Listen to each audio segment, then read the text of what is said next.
Hello? I think we're live now on the correct stream.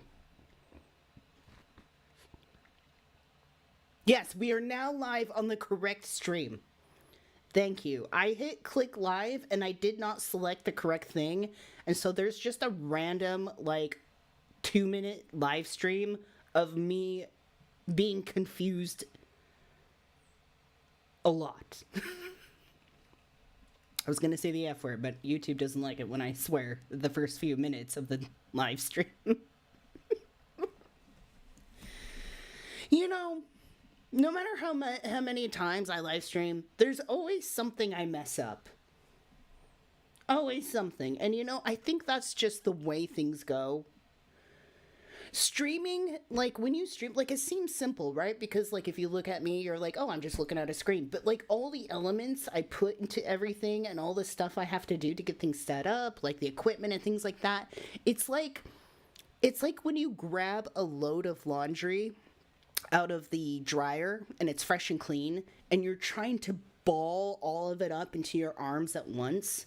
And then when you're carrying that load of laundry to the couch so that you can fold it, you're constantly like dropping a sock or something.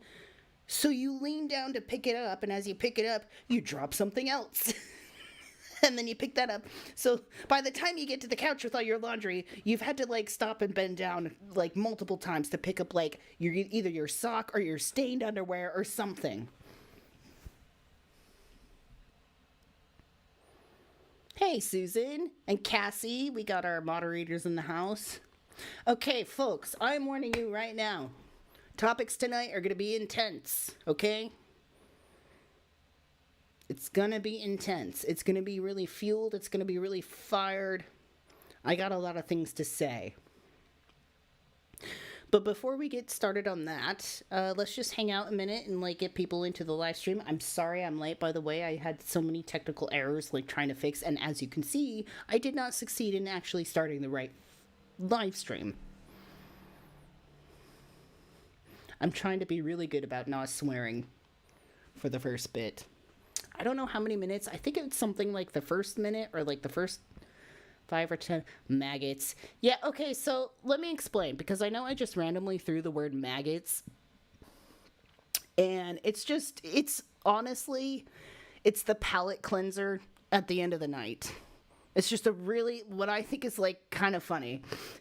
So, if you're worried about maggots and you're worried about being grossed out, like, it's gonna be like, to me, it's funny. I don't know, because I have a sick sense of humor, so.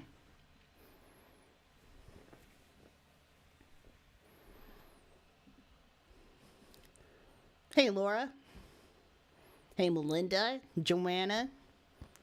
We got Tyler. Cassidy, always good to see you. Maggots are not a palate cleanser. Okay, well, you'll find out. My opinion of a palate cleanser is like something that I show you at the end of the day that you can just like sort of forget the seriousness of everything we've discussed before. What the hell is that noise? It's a big ass airplane, Jesus.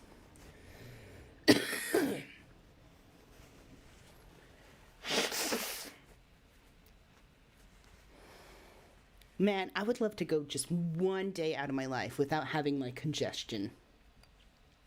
And you know what? It's my own fault, because I bet it's because of vaping that I'm constantly congested. Like, I do have allergies and stuff. I'm going on a complete side note here. Oh, personal update. I vape too much.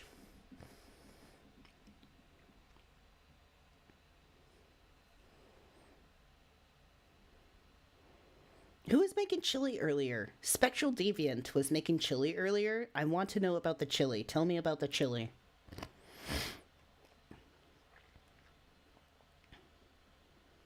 We're not going to talk about the maggots anymore because I don't want to spoil it.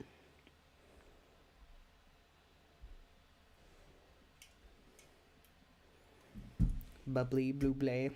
What is this? Lemon sorbet bubbly? I've never had this.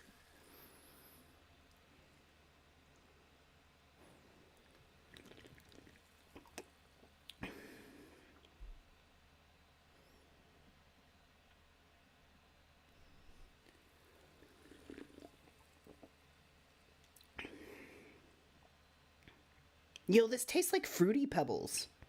I'm not even joking. This straight up tastes like Fruity Pebbles cereal. Which is like one of my favorite fucking cereals ever. By the way, I got a protein powder, which is Fruity Pebbles, and it's so delicious. It is the most delicious protein shake I've ever had in my life. It was so good, I immediately wanted to make another. But this soda, lemon sorbet, this totally smells and tastes like Fruity Pebbles.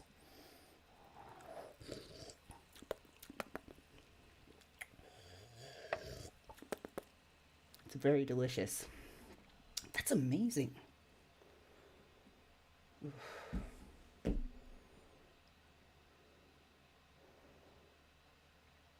Cassie says, Jan, I bought the same protein powder today. It's the brand I told you to get, right? Because you have to get that brand. It's like my favorite brand of protein powder, which is not vegan, by the way, for my vegan friends. I'm sorry. I like the ISO brand. Let me pull it up for you. We're going to kick this off with some protein powder. Let's see. ISO. Fruity.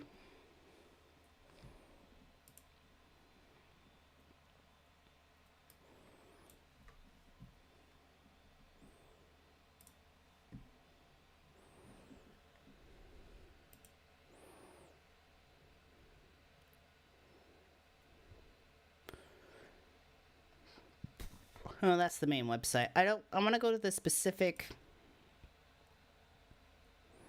Yes. This shit.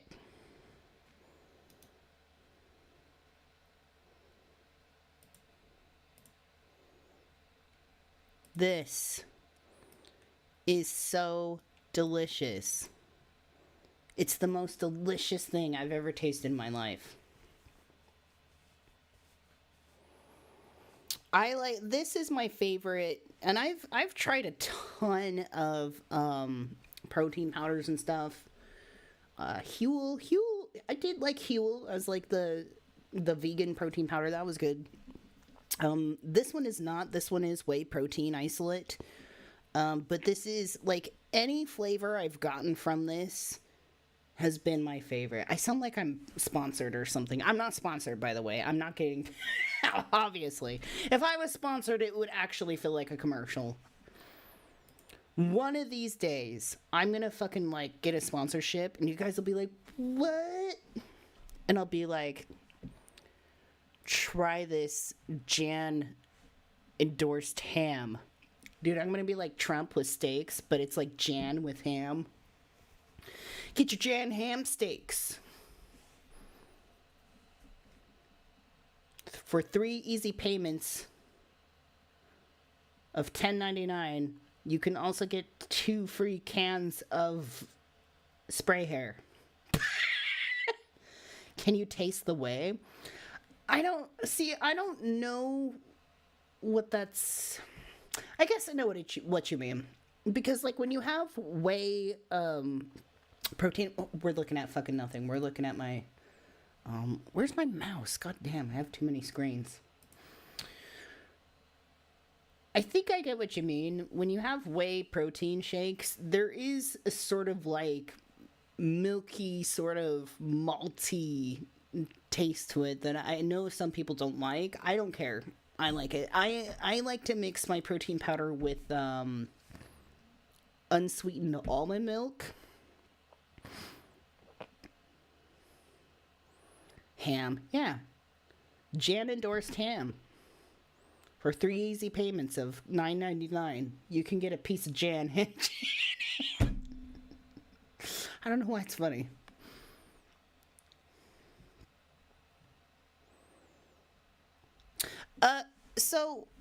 Oh geez. The topics tonight are honestly a little niche.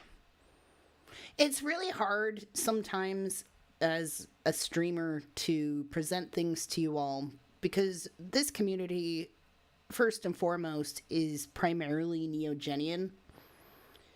And, you know, a lot of the things I do is just to be a Neogenian, and look at stuff that's going on in the world and give my perspective as like a Neogenian, my critique, my criticism, whatever, commentary, bullshit thoughts. But I'm also a consumer of like live streamers and content creators too.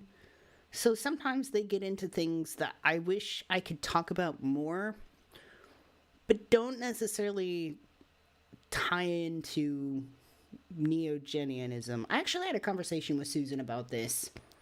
So it's a weird like balance because like sometimes I feel a little caught up with like doing things for the Neogenian community and then doing things that are like for the rest of the world, you know, not that you're excluded as the Neogenian community. It's just like if you're watching me because you're Neogenian and you're looking for that take, I feel like it might be weird if I start looking at more like niche sort of YouTuber drama stuff or things like that. So, but there is some crossover sometimes. So in this case, there's this weird issue going on that's very involved. It's very in depth, and it's a very ugly conversation that a lot of people are having right now.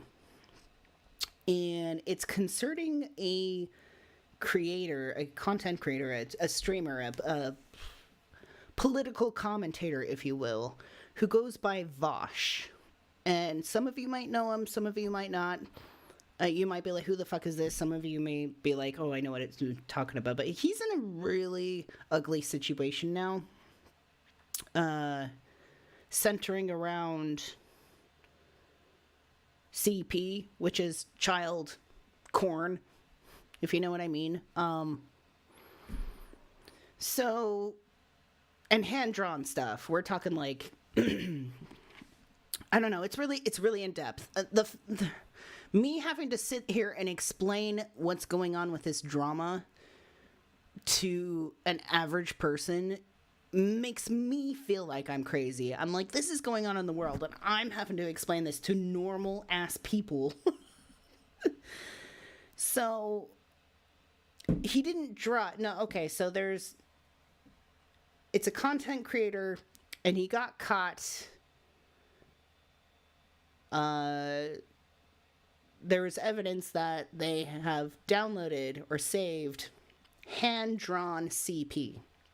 You know, anime, some of you might be familiar with the term lolly.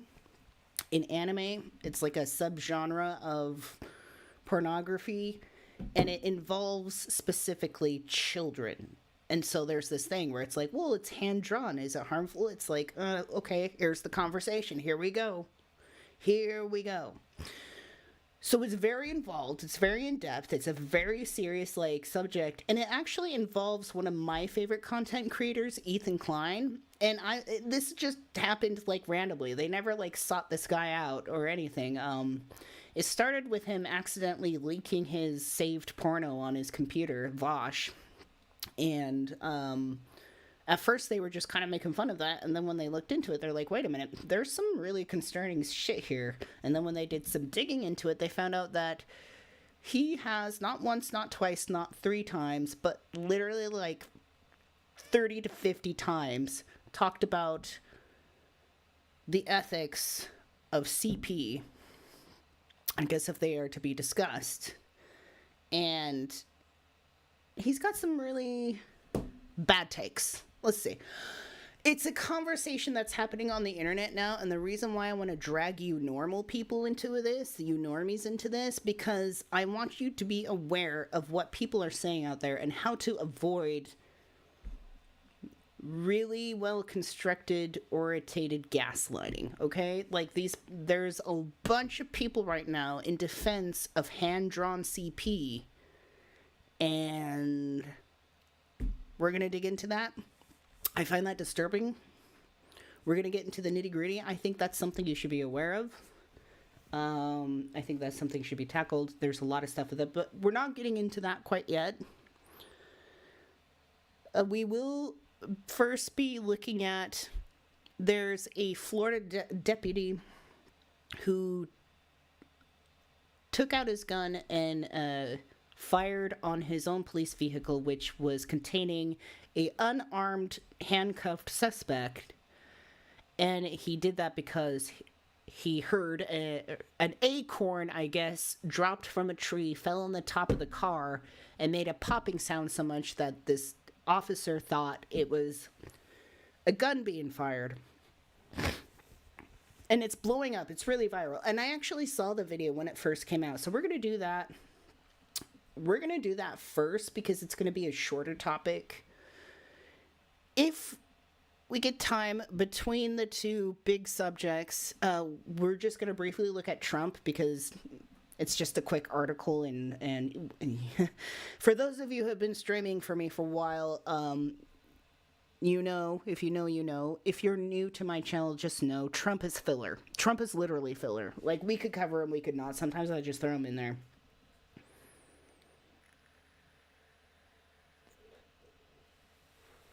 Susan says he legit thought he was shot.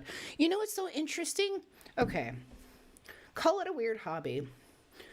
But I watch a ton of cop body cam stuff. And not because I like cops. I don't care about that. I just think human interaction is interesting, and processes and technicalities and stuff like that. So when I saw this, when it first aired, like, I saw it, like, when I looked, I'm like, let's see, what's the title of it? Because I found the original video. Nobody shows the original video because it's like 17 minutes long, but it's worth it because it gives it context. Let's see, Florida deputies shoot at unarmed man after mistaking falling acorn for a gunshot. So when I first saw that, I was like, ha, okay, here's another dumbass cop. I love it when cops, like, prove how stupid they are sometimes. This came out February 13th. I saw it literally, like, 2 hours after it aired. And then I was like, okay, I've seen worse. I literally have seen worse. If you think, like, there aren't some bad shit on YouTube, like, there's some really disturbing, like, cops shooting people shit out there on the internet. Don't ask me why I sit there and look at it. So I watched this, and I was like, this is definitely really stupid, but I've seen stupider and worse. So I'm really curious as to why this is blowing up so big. I think maybe it's just the concept of an acorn scaring a cop. There's more to this, though, so we'll get into the philosophical talks with that.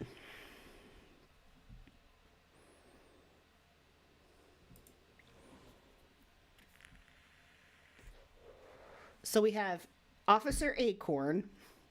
I was just throwing those two words together, but now it seems really funny. Officer Acorn. We have a Trump in our mission.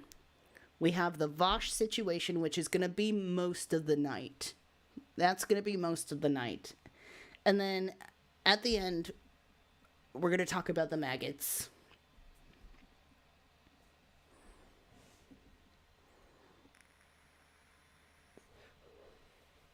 Well, let's just wait just a couple more minutes for people to get in.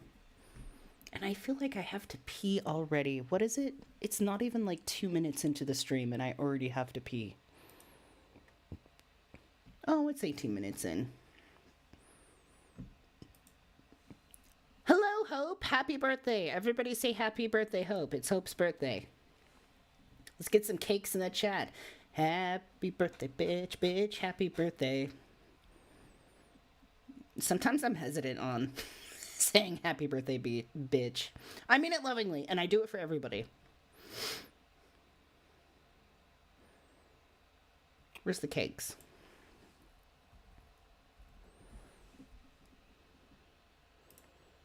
Wait, that's not a cake. That's pancakes. It still works. It's cake-like. Pancakes!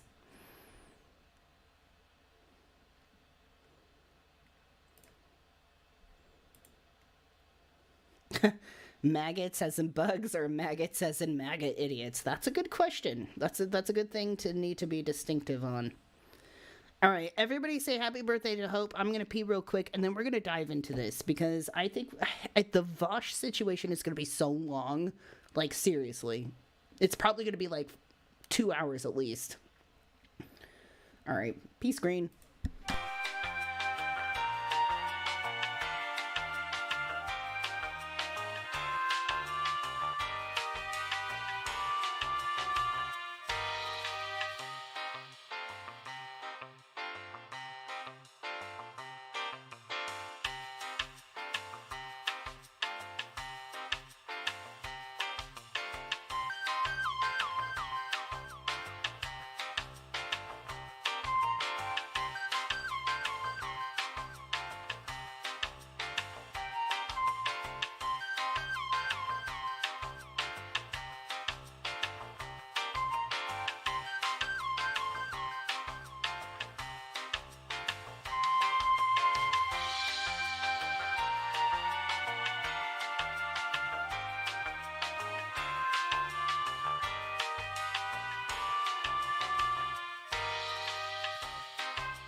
All right. Fun time over. Happy birthday, Hope. I hope you have a wonderful birthday.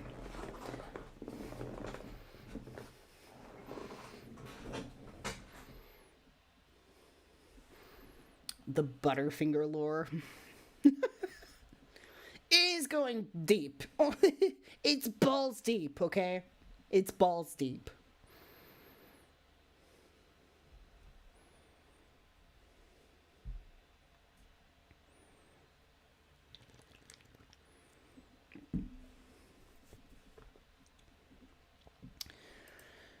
Spectral Deviant, have you tried putting... There's a tab at the top of the chat. It goes from top chat to live chat. That happens to me all the time. I don't know if you can... That's your issue.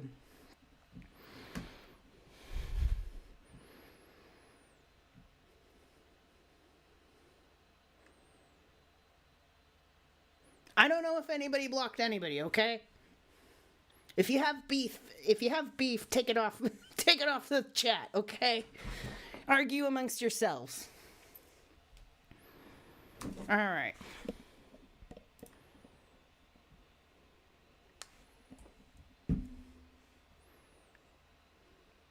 Spectral, switch your chat from top chat to live chat. It's a little tab. You see it. It says top chat with a little arrow pointing down. You click on that and click live.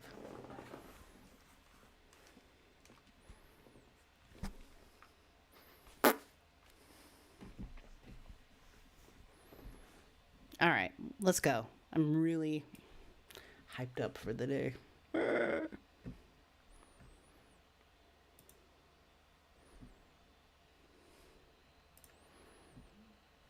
All right, here's the original vid. Yes, we're going to watch the whole thing because it's important for the context. Because every time you look it up for the news, they just show like the part. And it's like, I want you to see like how this leads up.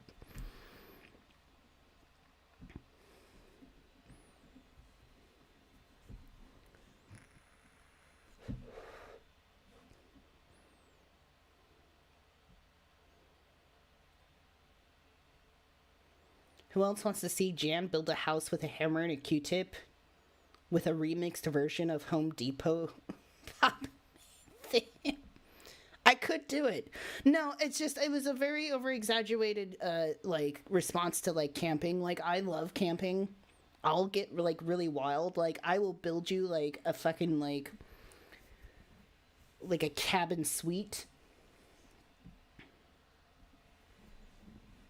All right, Spectral, settle down. Please, por favor.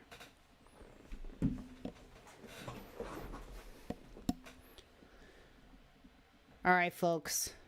So I will say nobody was actually hurt in this video. It seems very dramatic, but nobody was actually hurt.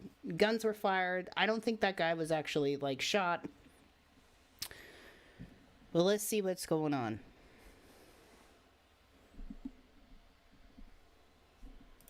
My car back. I've been asking all night.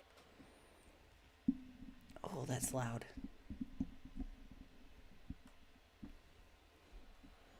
All right, pay attention, kids.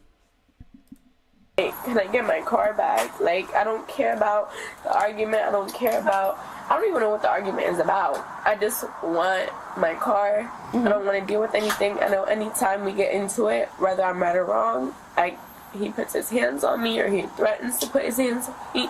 It gets very violent. There he is. In your car or walking up? He's walking.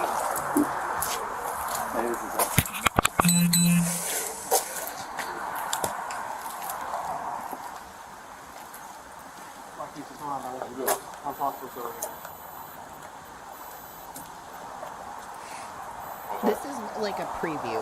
They're going to start from the beginning. So if it seems confusing for context right now, like this is just like a brief preview.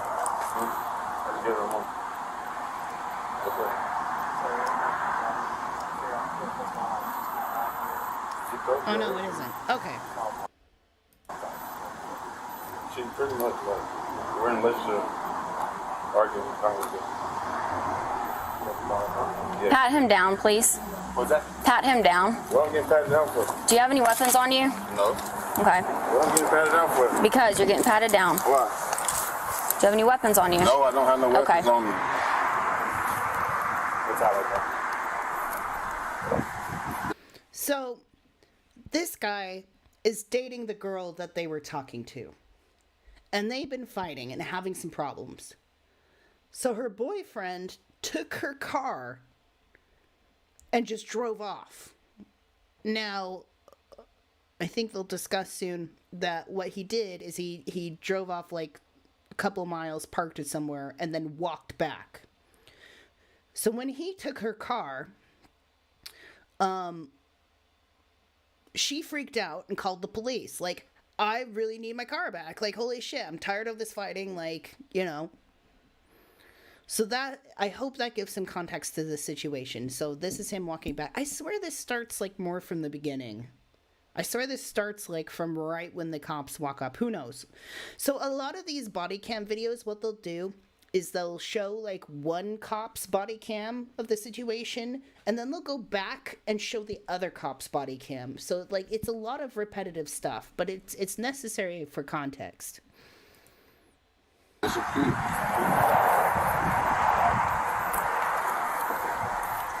Don't got no weapons on me. Hands on your pockets. Okay. So, what's your side? No. I ain't got no side. I ain't got... Whatever she said is what it is. And so whatever she want to do, let's do it. And see how far she want to take it. Okay, I'm going to address this, like, really quickly and politely and amicably as possible. If somebody has blocked you, don't take it personally. Like, just go on about your day. All right, there's nothing anybody can do. People will make a decision, and you kind of just have to respect that. And if you think they don't like you, just be like, oh well, you know? But, you know, we got a small chat, and I'm just going to put the kibosh on this and be like, dude, let it go, all right? Let's not choke up the chat with this because we're here looking at this stuff now. You know, you are allowed to have your feelings. You're allowed to be upset. But let's drop this, okay? Thank you. Where is her car? At her mom's house, Let's saying? see how far she want to take it.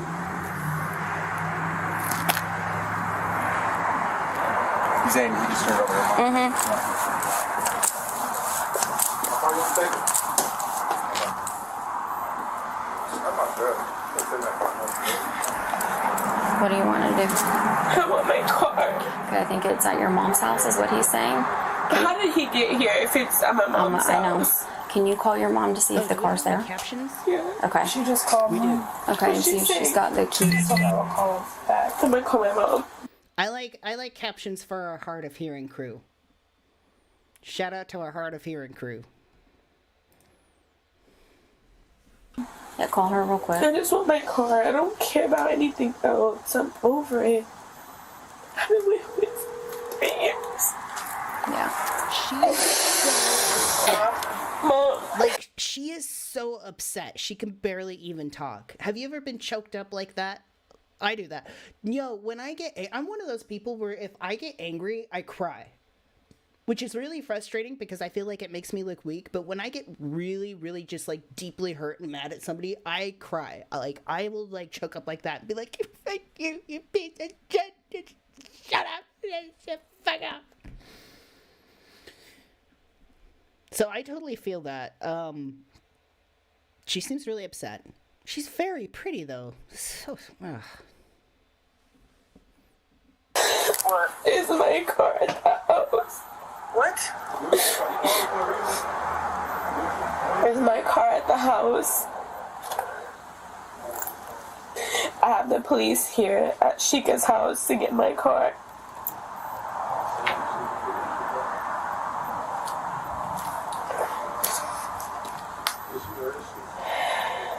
It's not. So the guy is saying that he took the car to her house, or her mom's house. So she's on the phone with her mother right now, trying to confirm with her if her car is there. And her mother is confirming, like, no, it's not there.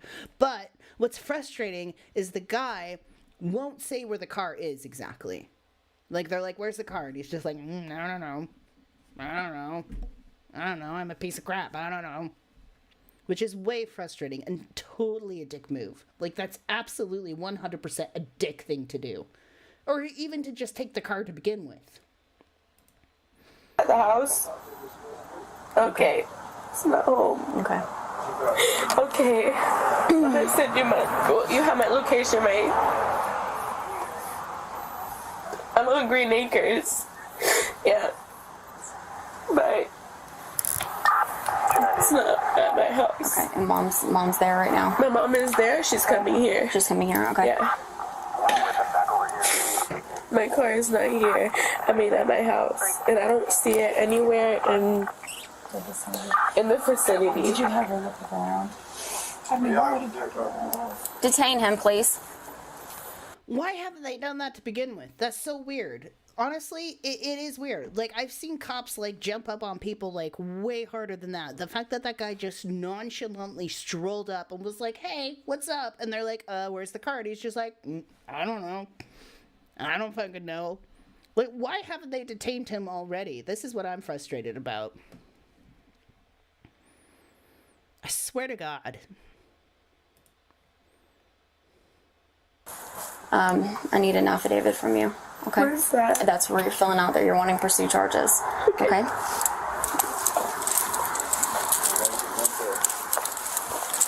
Where's our car?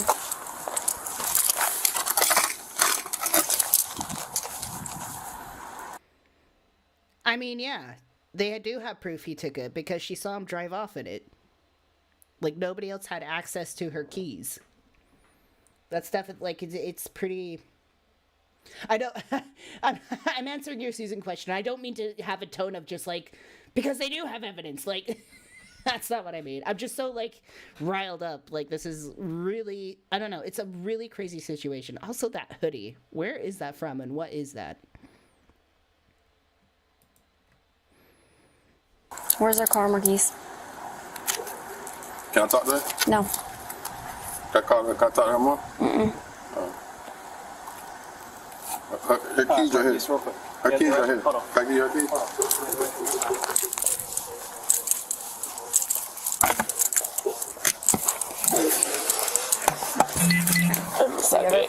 Have you ever filled out an affidavit with us before? Okay, so the suspect is going to be his information. This, where it's the narrative, that's going to be what happened, the incident, okay? And then all of this is going to be your information, all right? So don't sign this until I swear you to it, all right? Okay? If you have any questions, get with me or get with one of the deputies, okay? And don't listen to what he's running his mouth right now. Just let him run his fucking mouth. Okay. Also, need to provide her information about an injunction. Yes, it's in the farms at Heather Home. I don't remember.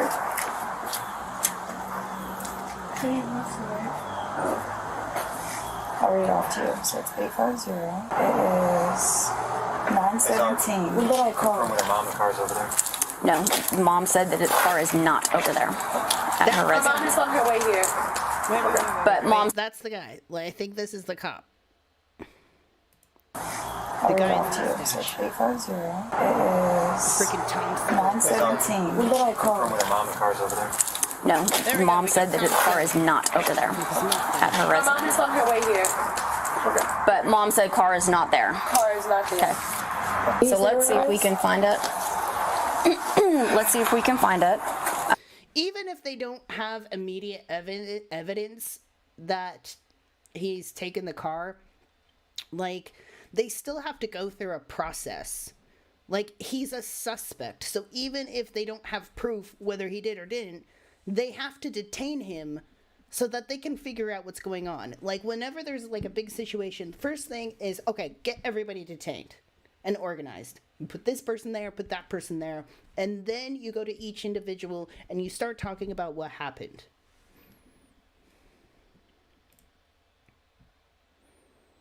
I think I agree with you, ladies. It's okay. I agree that it's somewhere probably within about a mile. I'm trying to think where it would be. Is anyone by his house in Shalimar? Is my car there? No, I think it's going to be somewhere around here. Excuse me. We're going to check around here, and then if we can't find it, then we'll start looking up other places. You didn't say where it is? He's playing games right now. And cops can do that. Cops can do that. If they have probable cause, like legitimate probable cause that you're involved in something, they can put you in handcuffs and put you in the back of their car. And you're not technically under arrest. You're being detained, which means sit down for a minute while we figure out what's going on. You're not running off. You're not running around. You're not running your mouth, all that stuff. Unfortunately, like, I am definitely more of like the pussy type. Like, if a cop came up to me and they're like, "You're being detained," I'd be like, "Yes, sir." Turn around. Like, I don't think I have the balls to be like, "What for? What are you doing? Blah blah blah. Do you have probable cause?" No. I'm just gonna be like, "Yep." I'm not saying that's what you should do. If definitely question. I don't know. Like, you have your rights. You have questions you can ask. I'm not saying that you should have this attitude. But for me, like, when I'm put on the spot like that, I'm just like, "Whoop. Yes, sir. Yes, sir. Right away, sir. Turning around. Yep. In the handcuffs? Sure. No problem. Oh, they're a bit too tight? That's okay. I don't need hands."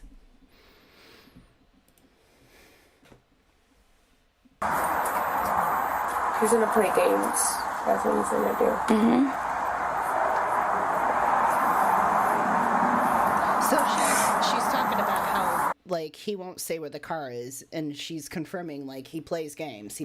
So the guy that he's being arrested and detained, you know, for the car situation, he is a jerk, okay? He's a fucking jerk. He's a dick. He's a dick to her, and he did some dickish things. But even though you're a dick, you still have rights, and you should still be treated well. By police.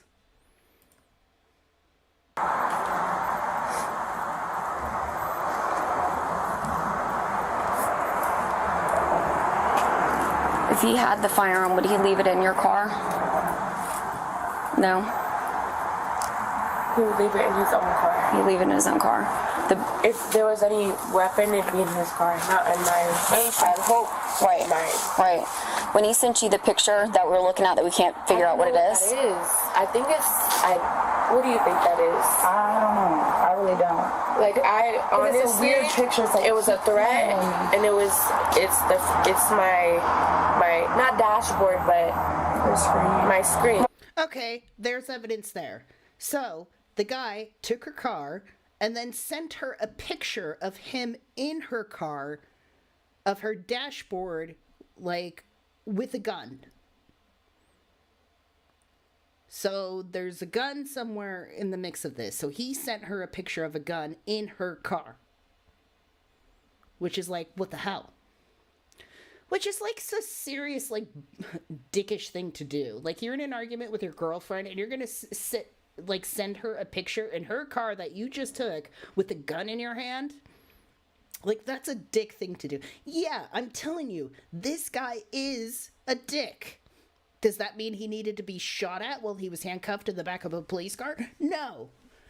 This is why this video, honestly, I get now that I'm watching this again and analyzing it out loud, I totally get why this went viral. This is a crazy situation, and how it escalated is just baffling.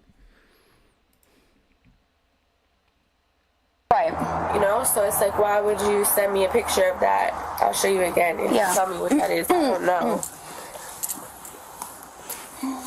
Like, I don't know what that piece is, because that's not ordinarily there. Right.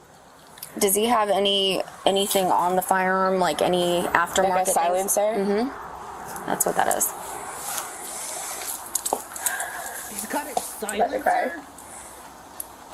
But yeah, he has more than one weapon, and I just wouldn't think he'd have it in my car or toting it around. Okay. Anything like that. But he's sending me a picture, threats, and I'm like, what is that? Me and her both trying to figure it out. Like, what is that? I couldn't even tell. We couldn't even tell, but more than likely it probably is a weapon. And he's like, I'm gonna bust your whole shit up. Like, I'm gonna bust your windows, I'm gonna bust your radio, whatever. He's like, I'm gonna bust your whole shit.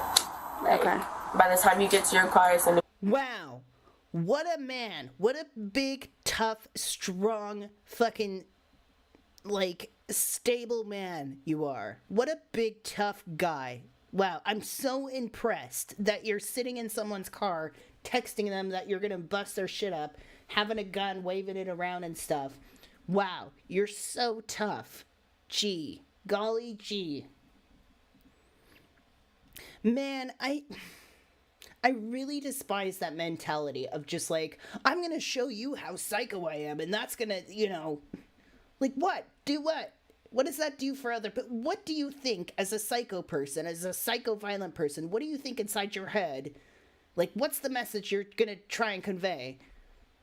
Like that people are like, oh, I'm sorry, yes, you have a gun. Never mind. I'm gonna shut up and not do anything, just whatever you say. No, somebody's gonna look into that. You're gonna get caught eventually. You can't go into life like that with that attitude, that you can just play with people like that.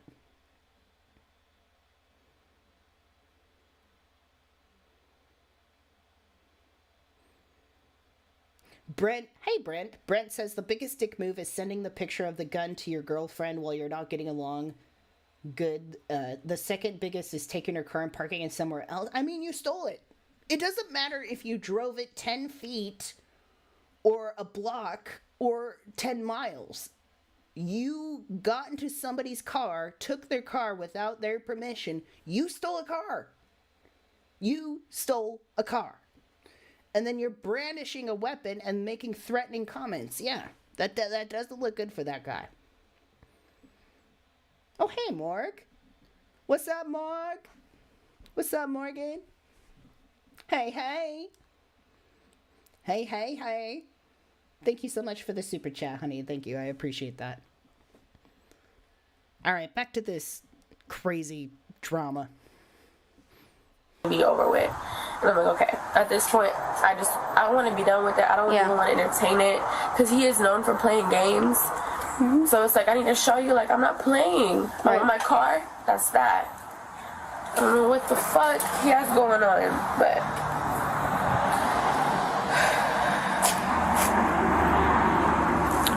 Get the picture.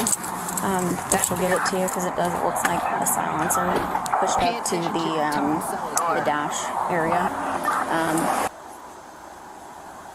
If you want to go ahead and transport him, I'll stay here and get the affidavit. Okay. And then, just because you mentioned that. I'm sorry, No, you're fine. You're fine. You're fine. Is there anything else I need to fill out? So if you can tell me what the vehicle is and how much you think that it's valued at. Like how much I paid for my car? Yeah, or how much you think that it would value at right now.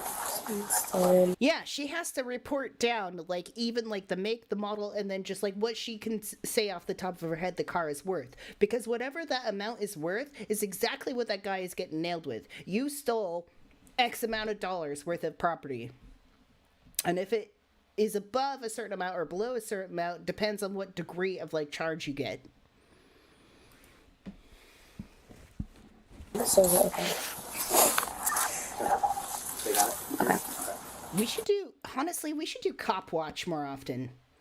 Like, I watch a ton of cop videos, and there's a ton of scenarios where you can sit there and, like, debate the ethics and, like, talk about the ethics and things like that. Like, not to mention constantly and heavily criticizing, police processes, which aren't all bad. Frankly, I've seen plenty of cop videos where I'm like, yeah, arrest that motherfucker. In fact, tase him. But, there's a lot of cop videos where it's like, bro, you really didn't need to handle that like that. Like, fuck you. So, we should do Cop Watch more often. I think I'm going to add that it is a regular thing. See, this is why I want to stream more often. It's just like, I don't know. We'll see. We'll see if maybe we can bring Fridays back to having, like, a longer stream. Hand of Doom, Shadow Dragon. Your name's too long. I'm just gonna call you Shadow Dragon. Shadow Dragon says, I love Cop Watch. See, I do too. I don't know. Because, like, I have a morbid curiosity, but I'm that weird motherfucker who also watches weird-ass YouTube videos, like, where doctors, like, drain, like, big, giant abscesses, or, like, if somebody gets an infection or something, like, and they'll, like, cut it open and, like, a bunch of pus will come out, and I'll just sit there, like, completely horrified. And even my roommate will come in, and he'll be like, what the fuck are you watching, you gross-ass person? Like, I don't know. I can't look away. I can't look away, okay? I can't. I like weird shit.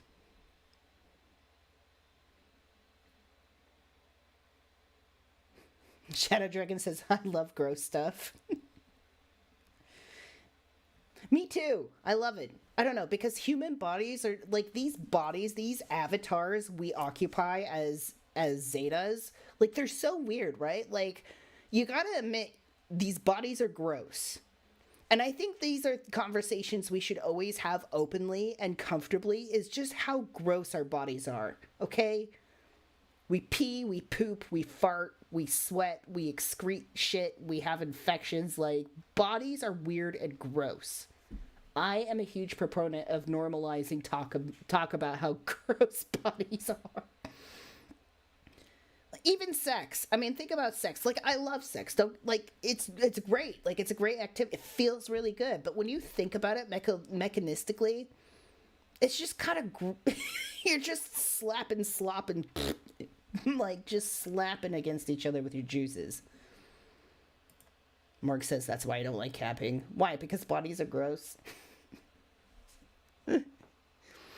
Yo, there is nothing more pure than waking up in the morning after you went and camped somewhere and going out into the wilderness and taking a shit on the bare ground, looking out on a really lovely landscape as the sun rises and the birds sing and the bunnies hop around.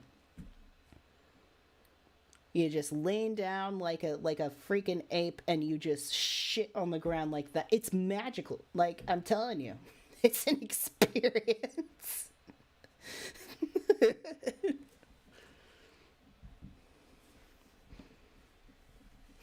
Wash your ass in the river.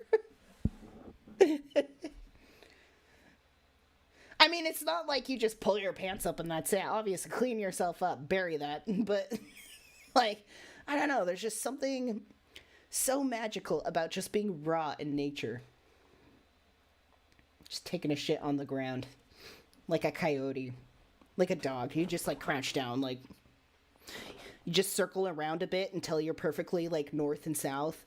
And then you, like, hunker down and take a poo. Why the fuck are we talking about this? Anyways, moving on. They found it.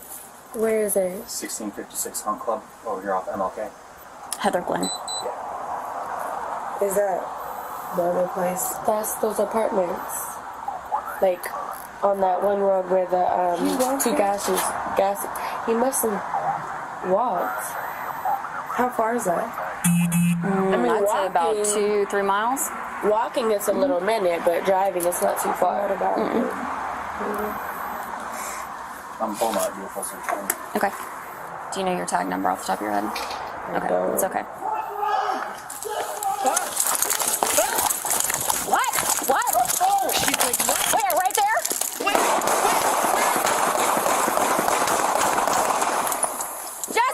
Jesse, are you okay? Yeah. Get out! She didn't even know. She doesn't even know what's going Anything on. on the fire? She doesn't even know what's fucking going on. He's just shooting and she's like, what? What's going on? Where? There? Like, it's like, it sounds like a video game between two friends. Like, oh my god, get the monster. Where? And you just start shooting all over. But this is real life. Like, it's so weird how fast it, like, went up. Like, she's taking care of paperwork and then suddenly this guy starts screaming. She totally does. She just starts shooting. She's just like, what? Shoot? Okay. Pop, pop. Pop, pop, pop. Shooting? Okay. I don't know what's going on.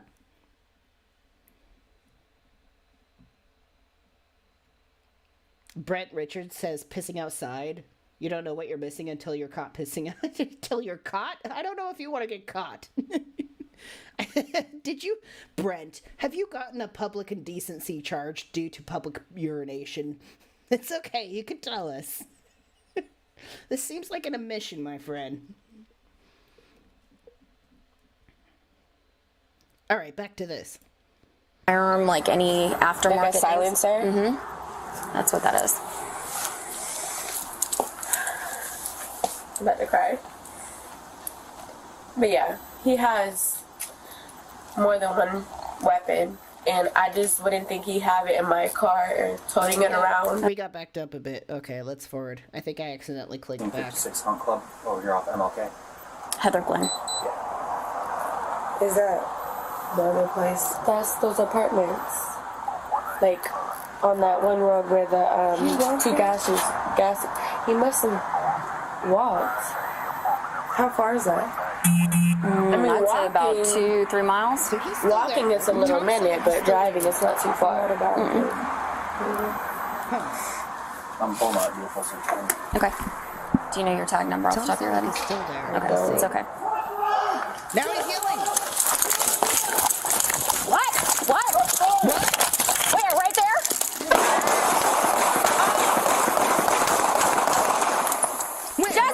Jesse, are you okay? Get in the house! Get in the house! Jesse! Get back! Where is he? Where is he? In the car! 43, give me traffic. Shots fired. I got a deputy down. And she's screaming, which doesn't help.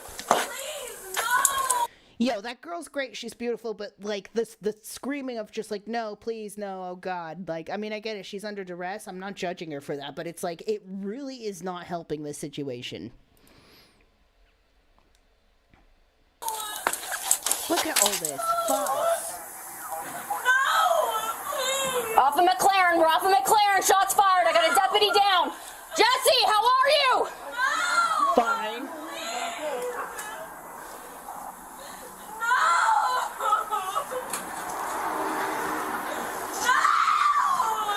I don't like that kind of screaming. Jesse, how are you? It's very distressful. Okay.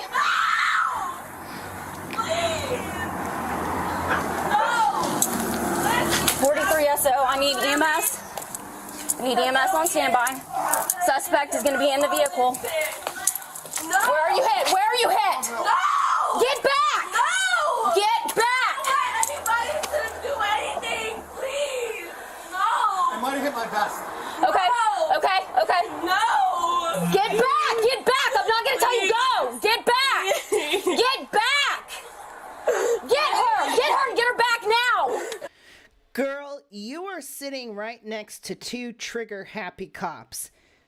Get the hell away. They're the dangerous ones. Like, you're about to get fucking shot, girl. Like, why would you walk right up? Like, right next to a person holding a gun? No, please. Like, I will criticize her for that, okay? I guess she's under emotional distress. I totally get it. But just walking up to a cop with holding a gun next to the gun and being like, no, please, no. Like, yeah, my ass would be inside. I'd be inside on the ground, spread like a starfish, like... No!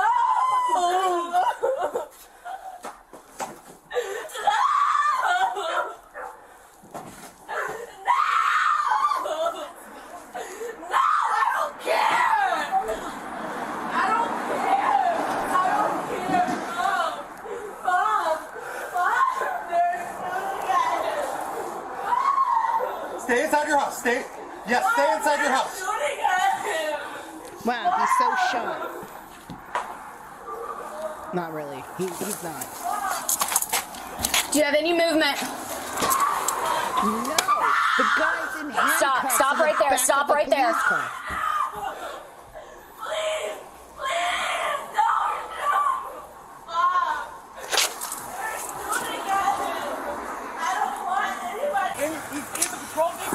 Yeah. Do you see anything in my vest?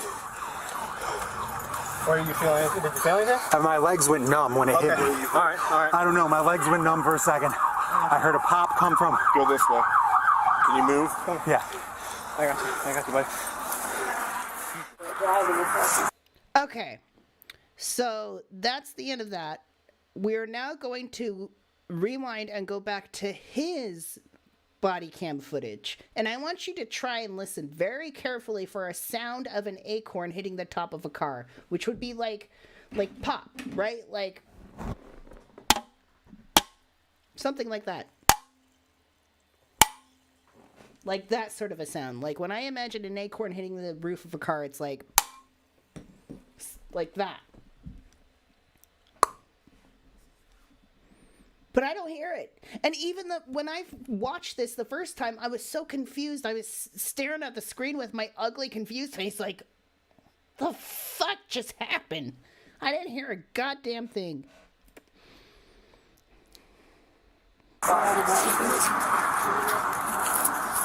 I'm full not do a full search on him.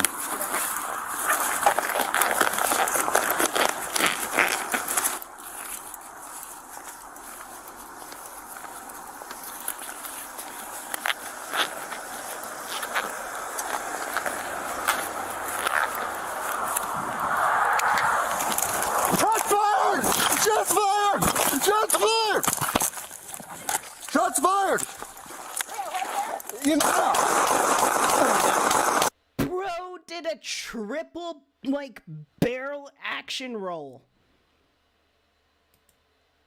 I gotta go back. He just lost his mind. Applause. Applause. I guess there's the tree. Okay. I mean, that's a pretty...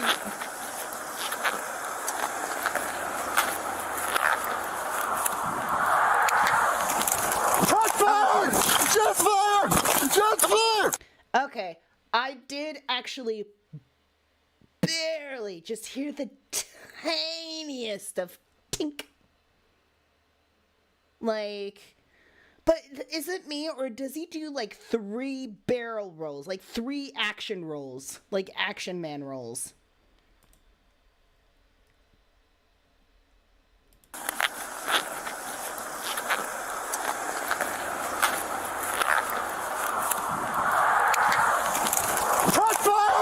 Just fired!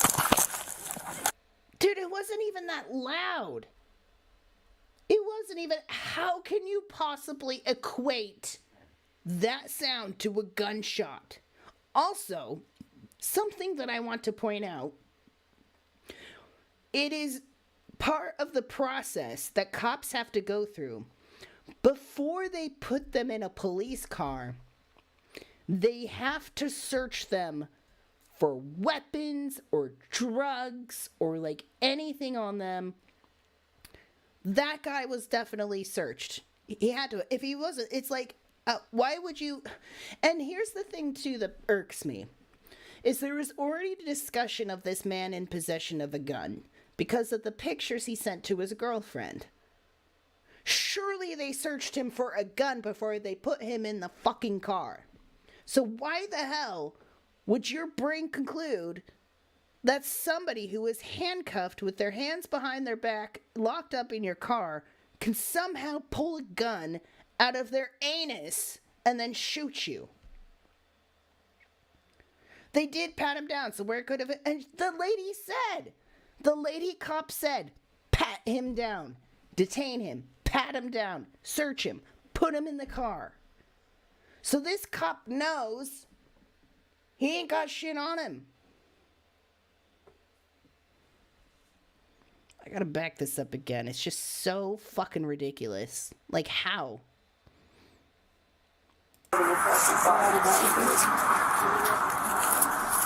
I'm full not do a full search on him.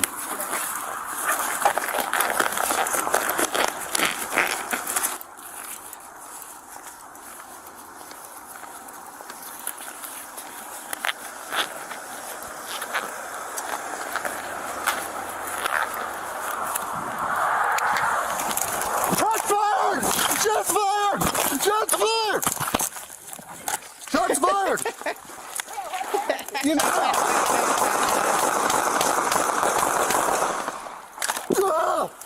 For the record, the guy in the car is okay. Like, nobody, like, they're literally just shooting at a fucking car. They're not hitting anybody. I'm hit! What's he aiming at? What? I'm in the car! I shot through the car! What was the hell was that terrified, frightened, like... I'm hit!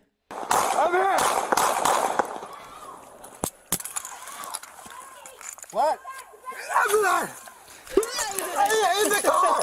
I shot through the car! Oh! No, because even seeing him shoot at the car, I don't know if he's aiming for, like, the driver side, but, like, the back passenger window exactly. It's like, what precisely is he aiming at? Is that particular window? Like, there's nobody hanging out that window. Plus, am I making this up? Or is every cop car got, like, bulletproof glass?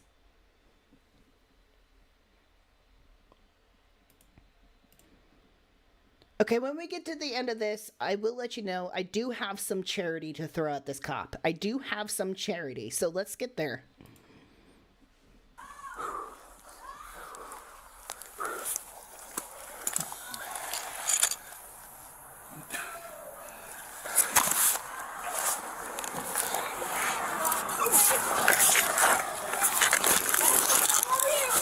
I'm good. I feel weird, but I'm good.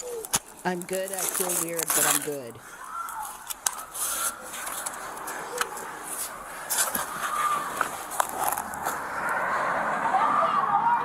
Yo, could you imagine being a neighbor and just like, you're just, okay, because I am that neighbor. If there's cops over at the neighbor's house, bet your ass I'm outside vacuuming the grass, doing anything I can to be out, have an excuse to be outside and see what's going on.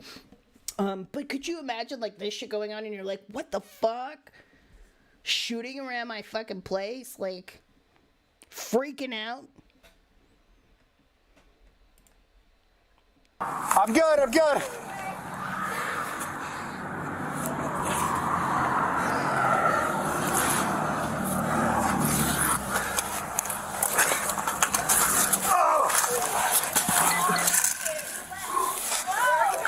I don't know. Imagine that being your car. You're like, my car! Don't shoot my car!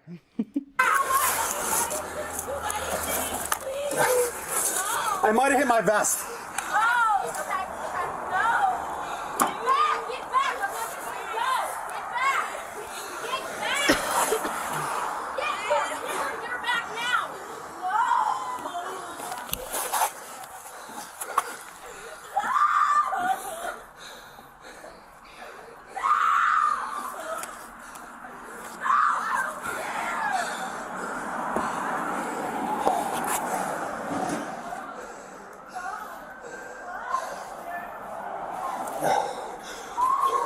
Stay inside your house. Stay inside your house. Laura says, I don't even know what happened or is happening. It's very confusing. So, this cop walked up to the car where they already had the douchebag boyfriend in handcuffs in the back. He was already searched. So the cop walks by the car, and an acorn fell from the tree above and hit the top of the car and made a popping sound, just like pop. And the cop thought it was a gunshot. So he starts action rolling and starts shooting at the car when there's nobody in the car with a gun. The guy's in handcuffs. And imagine the guy in handcuffs. Yo, that guy is a douchebag. Don't get me wrong. He's a douchebag boyfriend and he deserves to be handcuffed in the back of the car. But he does not deserve to be shot at. And I could just imagine him in the back of the car with his hands behind his back like, what the fuck? What the fuck? Like... So that's what's going on. So it's like, why was the cop so triggered by the sound of an acorn, which sounds nothing like a gun? This guy's got shell shock, and we're going to talk about that in a minute, because I do have some charity to throw at him. I'm a generous god. I have a bit of charity and sympathy.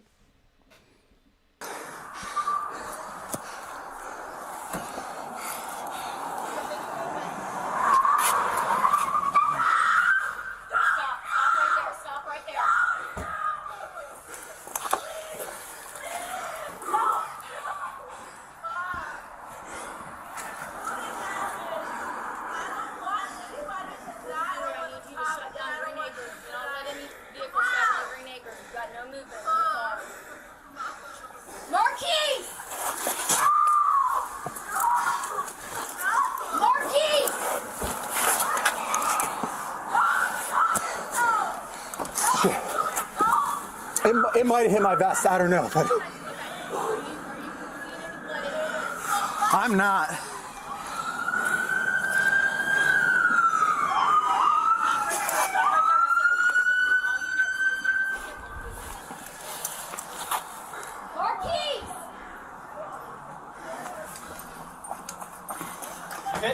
I don't know. It felt like it. Jesse, move over to me. I got you. Move over to me.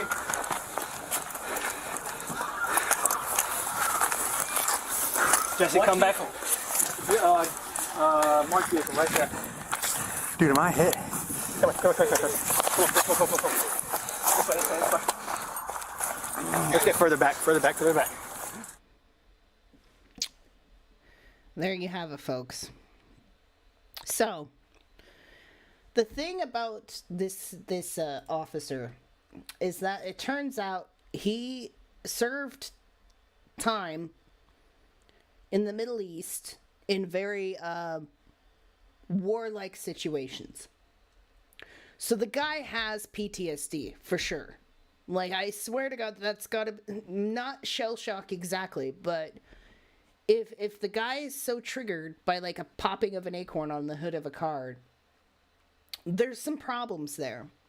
Now, I'm extremely sympathetic and very empathetic towards PTSD because triggers are very unexpected and they happen and they will trigger your brain into just a really like fight or flight or just like freeze response. And so this guy was triggered. I don't blame him for being triggered. It's not his fault. He was triggered by an acorn, okay? Yes, that seems really ridiculous to start shooting at a car. Here's where I think the person is at fault. Whoever hired him. Whoever hired him did not do a good enough screening process and realize that that guy could have definitely still been a cop, but in my personal opinion, he should have had a desk job. He should have been in an administration or like dispatch or something like that. But the fact that he was given a gun and sent out to moderate problems with people and potentially violent people, that really shouldn't have happened. Now, here's an interesting thing. If you look up, I don't know if I can find it. I probably should pull it up for reference. Let's see. How many hours for police training? 664 hours is the standard for policemen to have training, okay? Here's something interesting.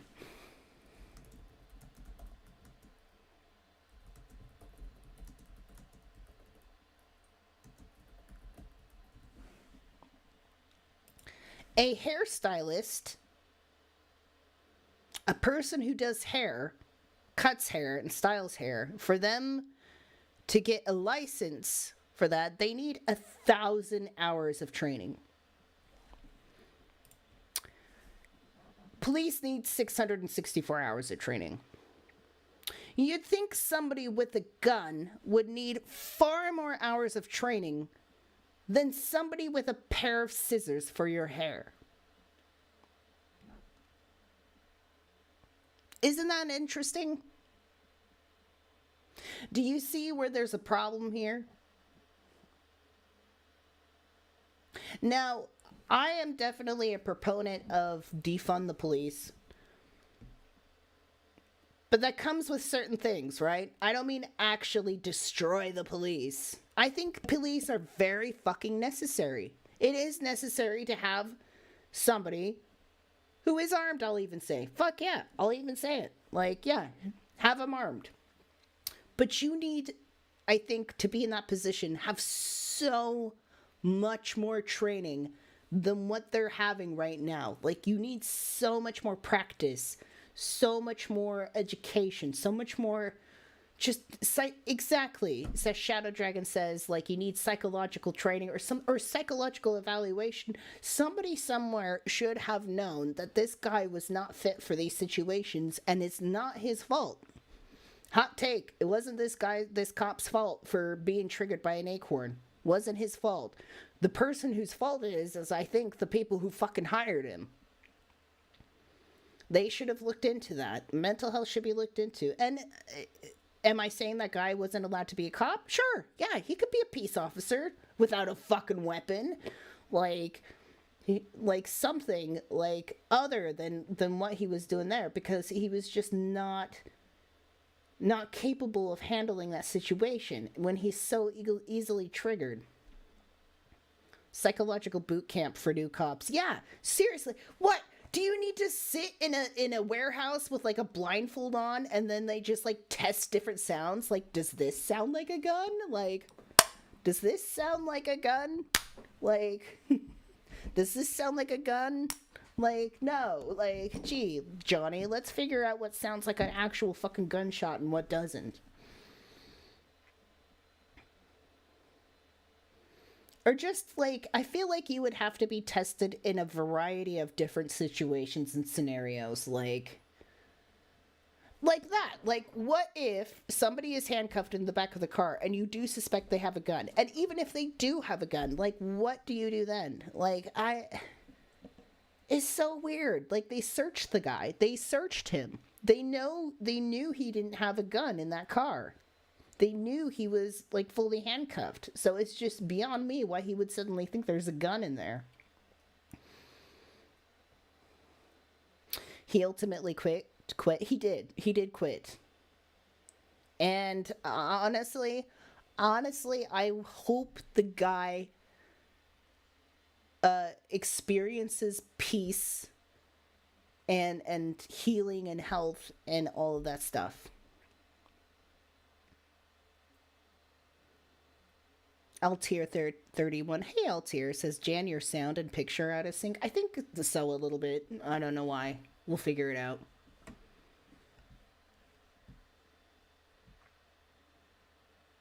Probably because my computer's a little off. That is weird, though.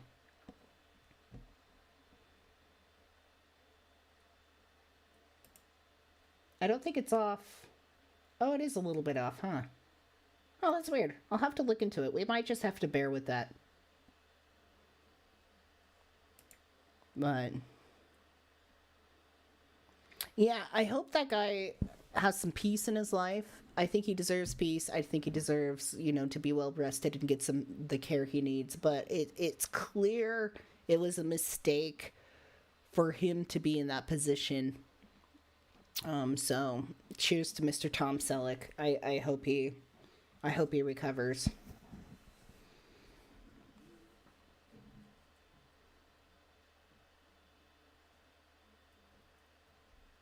Cassie says, I didn't notice. Now I can't stop noticing. Great! Well, I can't do anything about it. Like, I think it's one of those things where I'd have to, like, close the program and bring it up again. So hopefully it'll sort itself out. Anyways, I have to pee.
Okay.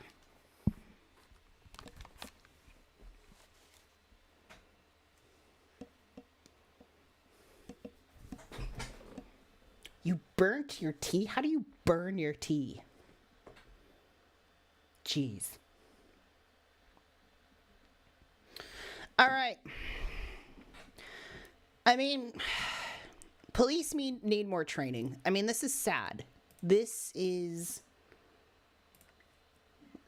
1,000 hours for hairdresser, 664 hours for police. Like, this is sad. And this is what it leads to. Motherfuckers thinking that acorns are gunshots.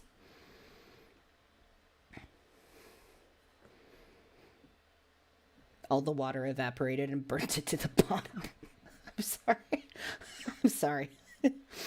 I'm just imagining such a sad pot of tea.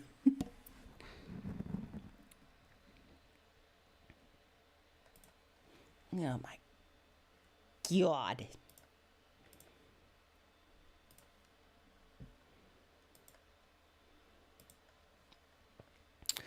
All right, Trump intermission.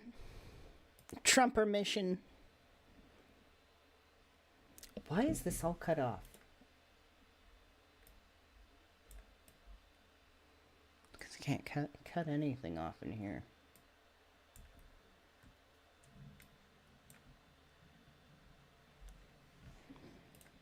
So, as of recently, judge orders Trump and companies to pay nearly $355 million in the civil fraud trial. And this is for the fraud trial concerning Trump trying to embellish the value and worth of his companies and lying about how much they're worth. All of his properties and things like that, embellishing how much they are.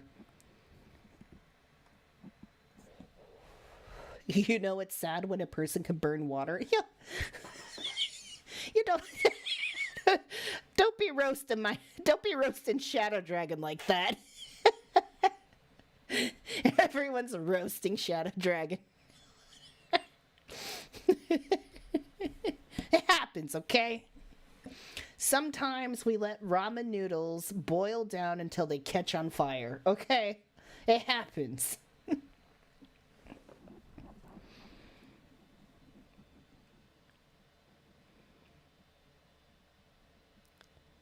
All right, so Judge Arthur Engoron hit Trump dump with his biggest punishment to date on Friday in a ruling that fined the former president $355 million for fraudulently inflating the values of his properties. So, the judge found Trump liable for fraud, conspiracy, and issuing false financial statements and false business records. And he barred him from serving as a director of a company in New York for 3 years. So, Trump can't do any business at all in New York for 3 years. But while he stopped short of dissolving the Trump organization altogether, he issued a blistering 93-page opinion that painted the former president as an unremorseful and highly likely to commit fraud again. Well, I mean, it's in his nature. It's his whole life.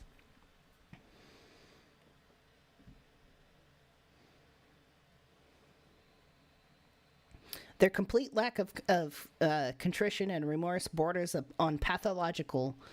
Yep. So this is like the biggest fine that Trump has ever faced. And also, it's going to get interesting with Trump because we are kind of like wrapping up a little bit of his business endeavors that are put on trial. And soon in March, we're going to really get down to like the more criminally offensive like shit that he's done. So he's still on tour. Trump, like, he doesn't have a political campaign.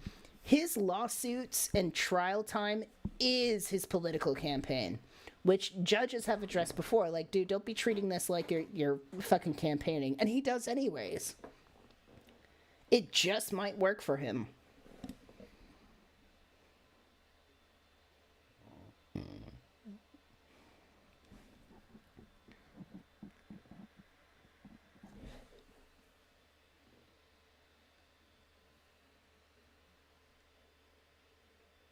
Why is my eyeball itching? like right in the eye. Okay.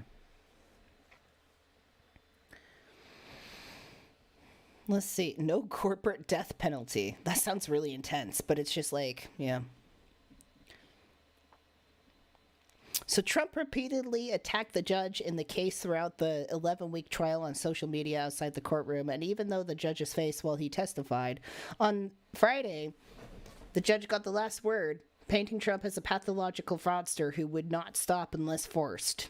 It's true, though. Like, he's not lying. The judge acknowledged that the sins Trump committed, which his lawyers frequently argued had no victim because the banks were repaid and often eager to do business with Trump's company, were not as serious as some crimes, but he faulted Trump and his co-defendants for a complete lack of contrition. I'm a little dry on the word contrition. Should we have a vocabulary moment? Contrition, the state of feeling remorseful and penitent, to show contrition for his crime. Okay. So contrition is like to be remorseful. A complete lack of contrition, a complete lack of remorse.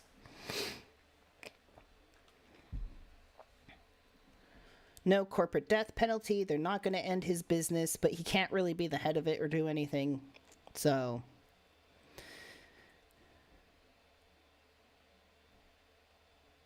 some appeal stuff, and all right, that's our Trump remission. All right, let's go on to the next thing, because it's going to be the longest thing we cover today, and it is important, because, you know, there's a lot of good content creators out there on YouTube. Now, when I love a content creator, and I have my favorites, I don't put them on a pedestal, and I don't, you know, if something happens, like, and they do something wrong, I'm gonna, yeah.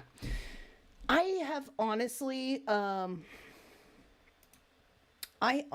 have not really gotten into Vaush. Vaush is a content creator who's like a political commentator, and he's got a really huge following. And the thing about Vaush that I want you to keep in mind is this man really coins himself as like a master debater.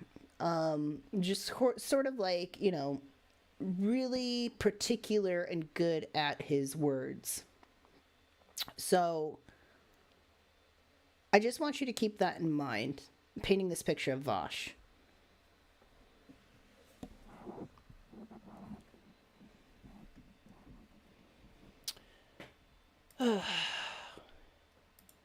The thing too about this situation with Vaush that I want you to keep in mind is that, oh God, there's so much to talk about. Like, there's so fucking much to talk about, and I'm just getting started. I'm literally having to explain this to a normal person. Like, like you, the normies, which is a good thing. I don't mean that in a bad way. Like, you're all very unique, but you know what I mean? Like, you're not in this world. You're very virgin to this. You're not, you're not a part of this world. Part of your world. So we have a content creator and a commentator, mostly into politics and things like that. Very good at debating, very good at thinking about ideologies and pinging them back and forth and, you know, things like that. Recently, this content creator got caught with very questionable images. Where is that? I need to find like the original clip.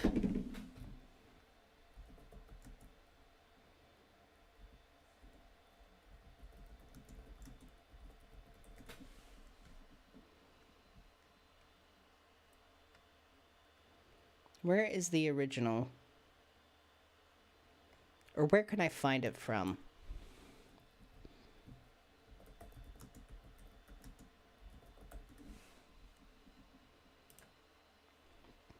So I want to show the original clip where this Vaush was streaming and suddenly something happened. Okay. The kind of structure that I'm referring to. Well, you can see this is an example of the kind of structure. All right, here we go. This is censored But okay, so this is like Vaush streaming, and he's talking about like he's just looking at men's fashion or like men's suit fashion. So he goes right now to right click and save a picture. And when you right click and save a picture, it'll pull up a window of your downloads, right? Because it wants to confirm where you're downloading things. So when his window popped up, there was thumbnails of pornography that's anime and hand drawn, and it was depicting an extremely young girl getting fucked by a horse. Okay, let's just there's a big horse cock involved there. I know this is don't know why I have to explain this anyways. Philip, thank you so much for the super chat. I really appreciate that. Thank you so much for coming. I'm so glad you're here. So, this guy caught with his panties down, essentially. You can see this is an example of the kind of structure that... Oh, wait, no. Let's go here.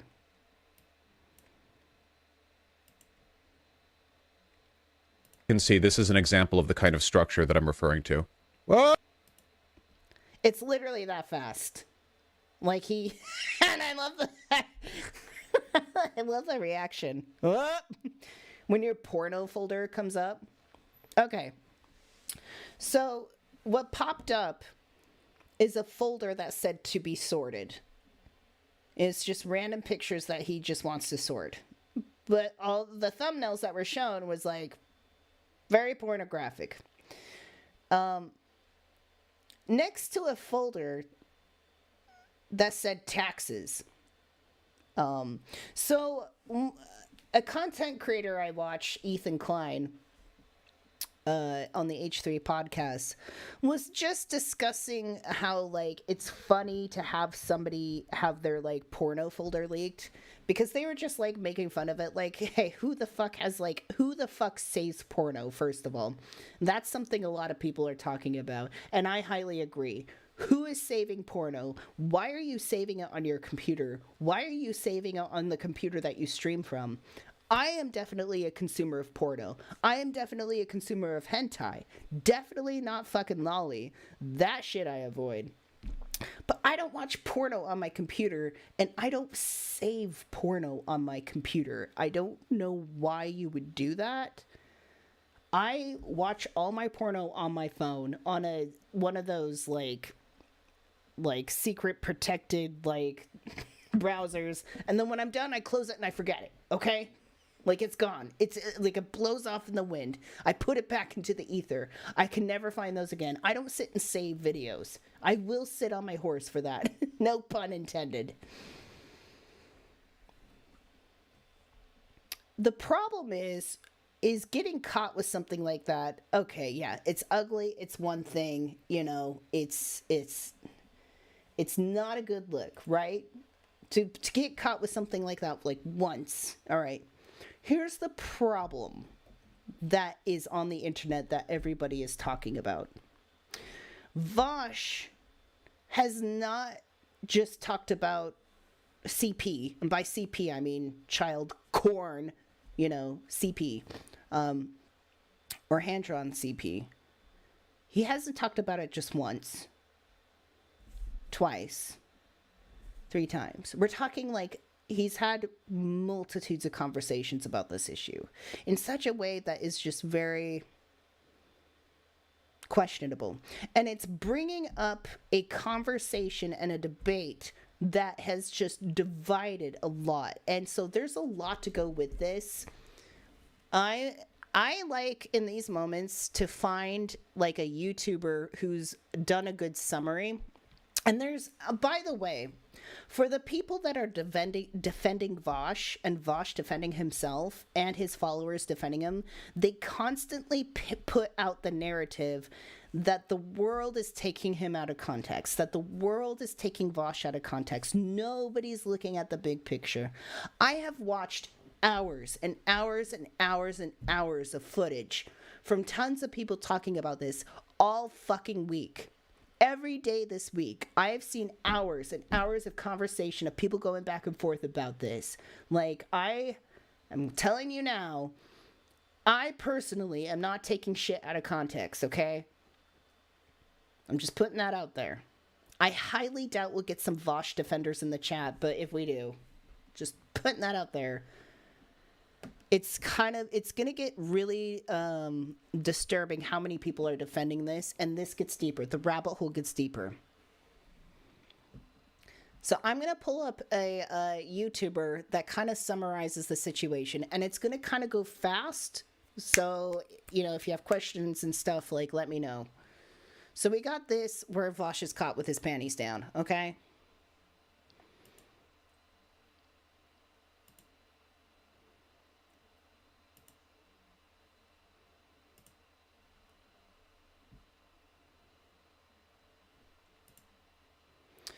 So this created a whole uproar on Twitter. And the thing is Vaush has had weird conversations before about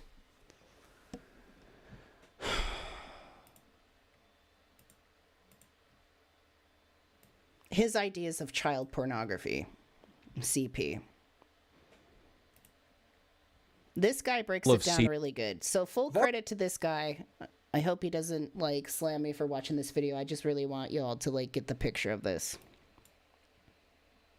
Vaush is the third largest left-leaning political stream. Yeah, Vaush is a very big left-leaning, and that's where I get concerned, is because Vaush is a left political commentator. We got enough shit going on the left where we're divided. We don't need this shit along with it.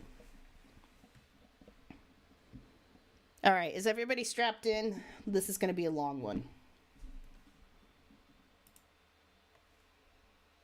Vaush is the third largest left-leaning political streamer. He views himself as an intellectual mastermind. My moral principles are rock solid. I feel like I've outpaced him intellectually. He sexually harassed a girl and then said she doesn't even deserve basic human rights. Poppy is not worth apologizing to. She is barely worth the intrinsic human rights to which all human beings are endowed, okay? Okay, so to explain that, there's a content creator called Destiny, and she had a Discord for, like, political discussion. And Vaush went onto this Discord, which is interesting. We'll get to this too.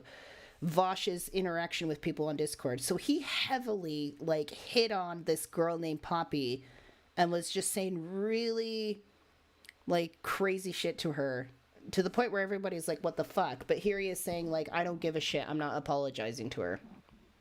Also, we're going to get into how Vaush talks to his own people on his own Discord.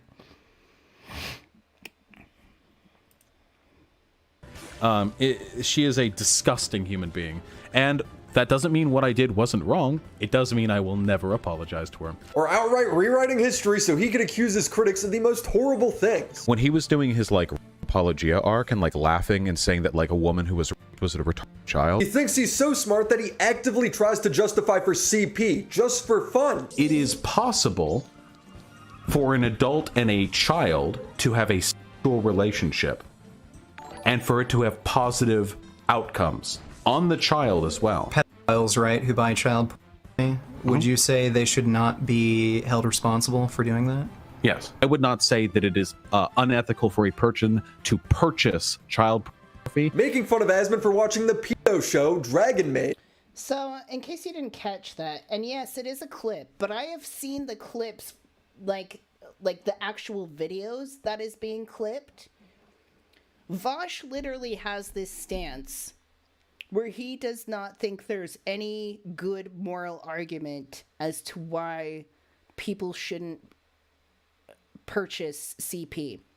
And Vaush believes that anybody who purchases and consumes CP should not be, like, trialed or arrested or treated criminally at all. Like, he doesn't think it's the same thing as, like producing it and consuming it are two different things, and if you consume it, then it's fine. That's his stance. And honestly, I invite you to go watch more. And I know these are clips, but I do have to summarize things to a degree. But like I said, I've seen hours and hours and hours of this man like talking without the clipping and the before and after, and he really does have this stance where he doesn't think there's really any good moral argument. And we're going to get more deeper into this too, because it's really interesting. Because in his mind, and he'll talk about it, in Vaush's mind, if you're in the subject of exploiting and creating suffering for children, it is the same thing if you consume CP.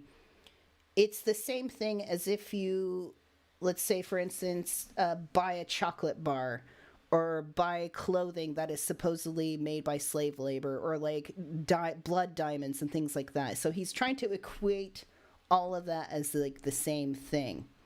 Like, if you're mining for cobalt, which is an element, like a mineral that goes into computers and stuff, it's by slave labor. That is as equally bad as CP.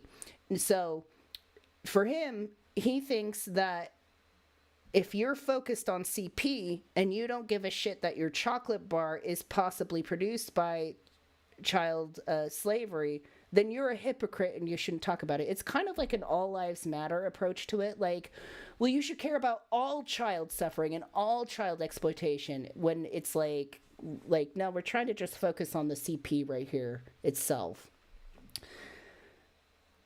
Because I'll tell you what, and I'll probably say this a billion times, there is a way to ethically produce things like chocolate or cobalt or diamonds or things like that. We can fix those things. It is my personal opinion, and I'm telling you very seriously, it is my personal opinion, there's no such thing as ethical CP in any way, shape, or form. None. So it's just, it bothers me, and why this has been bothering me all week and why I want to bring it up with you now is this content creator, this leftist political commentator is talking about this situation as if it's a discussion to be had to begin with. It's ridiculous. And he doesn't talk about this once or twice. He talks about it a lot, and it gets worse. And every time people call him out on this, he rebuttals with, you're taking me out of context. You're taking me out of context. It's like, dude, you are a wizard orator. Like, you are very purposeful and specific about your words. You coin yourself as a master debater. You are very specific about your words. How can people take you out of context when we listen the words directly from your mouth? And that's what bugs me too about Vaush's defenders. They're like, you didn't really listen. You're just feeding off of the people who are clipping him out of context. It's like, no, I'm listening to the words out of his damn mouth. And like I said, this guy that we're watching right now is summarizing everything. I've seen all these clips in the full context.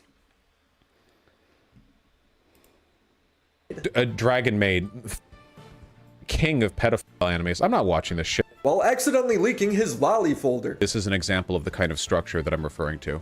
And having his girlfriend draw the exact same childish anime character, with eyes rolled into the back of her head, mouth open, blushing. In his folder is a character that is 12 years old, as well as other young depictions of girls sucking horse wieners. Vaush wants to be a horse, by the way. I'll make it clear. You can write this down. I want to f a woman as a horse. None of this is a secret. To be clear, many... Okay, that's fine. There's plenty of adults who consensually, like, dress up as horses or dogs and then they do sexual play. But bro, there was lolly on your fucking, like, shown on your computer. Like, we all seen it. If you're not familiar with the term lolly, it's specifically a subgenre of hentai, of anime porno, of hand cartoon drawn porno or whatever, where it depicts children. Specifically, they make the girls look as young as possible, even infantile. And he has a picture of a very childish looking girl with a giant horse cock next to her. And he has talked about his horse fantasies, dealing with horses and horse cock and stuff. If you're having this fantasy of fucking a woman dressed up as a horse, and then you're looking at these pictures, one would assume you're really into, like, young looking thing. Now, speculation, I get it. But it doesn't look any better. And the fact that this guy is a huge content creator that makes tons of money and has tons of followers and he's doing this shit, it baffles me. Who the fuck does this? I'm gonna be popping off a lot on this, by the way. Many jokes have been made about this, but I stand by it. My moral principles are rock solid. My feet are firmly planted in the ground. Since this has all been exposed, Vaush has been posting about Midna, the childish girl from Zelda, saying she's hot, asking people in Discord if they've ever abused a minor, and then saying hot when someone says they were a victim. This is a journey into the deepest, darkest What? I gotta, like, go back and see that. Vaush, do you guys ever wonder if anyone here has ever fucked a minor while being an adult? Somebody says no, and then somebody says, I try not to think about that. And then Vaush says, come on, guys, fess up. Who's done it? Confess. Lol, Damar has definitely fucked a 15-year-old in recent years. Who talks like this in their Discord server with their followers? I would fucking stab my hand before I talk to any of you like that. Never in my fucking ever would I go into our Discord server, which you can access by becoming a member, and then you can get access to our Discord server. But I would never, like, if I did this shit, like, you guys would freak out. You'd be telling, like, everything. You'd be telling Susan, you'd be telling, like, look at this, like, everybody, like, even my own friends would be like, Jan, what the fuck are you doing? Like, nobody, we don't do this. Look, I am totally a proponent of being friendly with your followers and stuff, like your following in, like, Discord and stuff. Like, I like to be personable as much as I can, but there's a line, right? Like, I'm just a person on the internet. Like, you don't know me really, and I don't know you really, but we can be very friendly and cordial, like, online, and we can even talk about, like, personal things, like, you know, something bad happened to me, or, like, I'm struggling with this, that, or, but, like, never would I fucking say shit like that. This is just the tip of the iceberg of this guy. And I want you to be aware of, like, what the fuck is going on. Let's see, was there another one? The childish girl from Zelda, saying she's... Okay. So he's saying, this is what I get for being into Midna growing up. My mind is more charitable to the chubby short stack archetype. So, no shit. Okay, hold on. Hold the phone.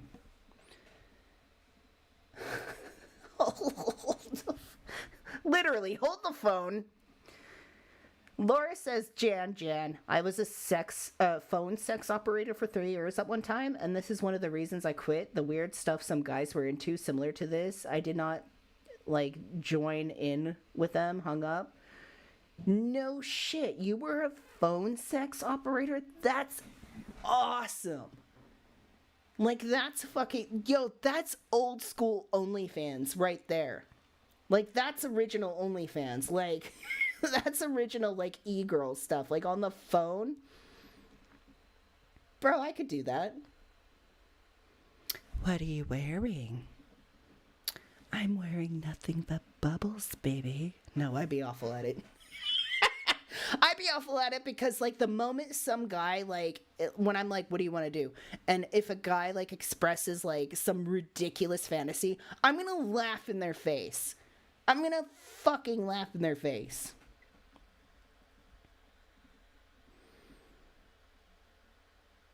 Oh, yeah, girl. I want you to smear my balls in peanut butter. Scrape it off slowly with a piece of toast and eat it.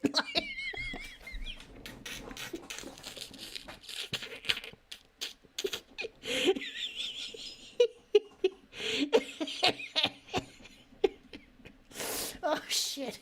Oh, that's a laugh that hurts my stomach. Smear my balls in peanut butter and scrape it off with a piece of toast and eat it.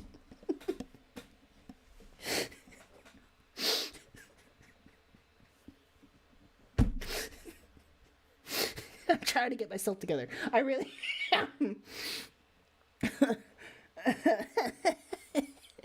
Okay. All right. You know, this is a really serious subject. I'm trying to make it palatable to consume.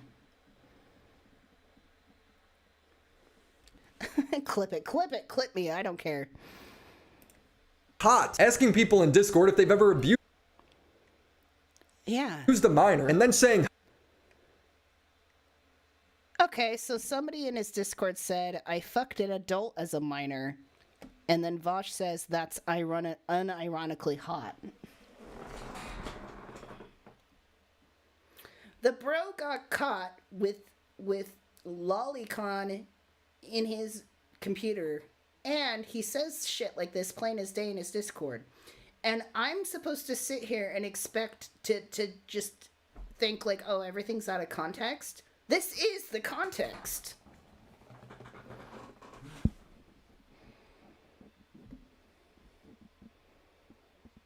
I need stories from Laura.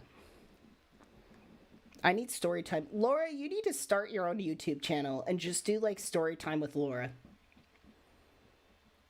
Just sit in a chair like Masterpiece Theater next to a fireplace with a cat and just tell us the tales of your life.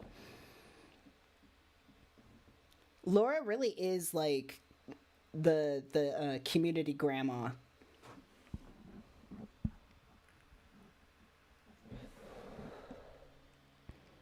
Dude, this is disgusting. hot when someone says they were a victim. This. Oh, hold on. You didn't even see that. Viewing content.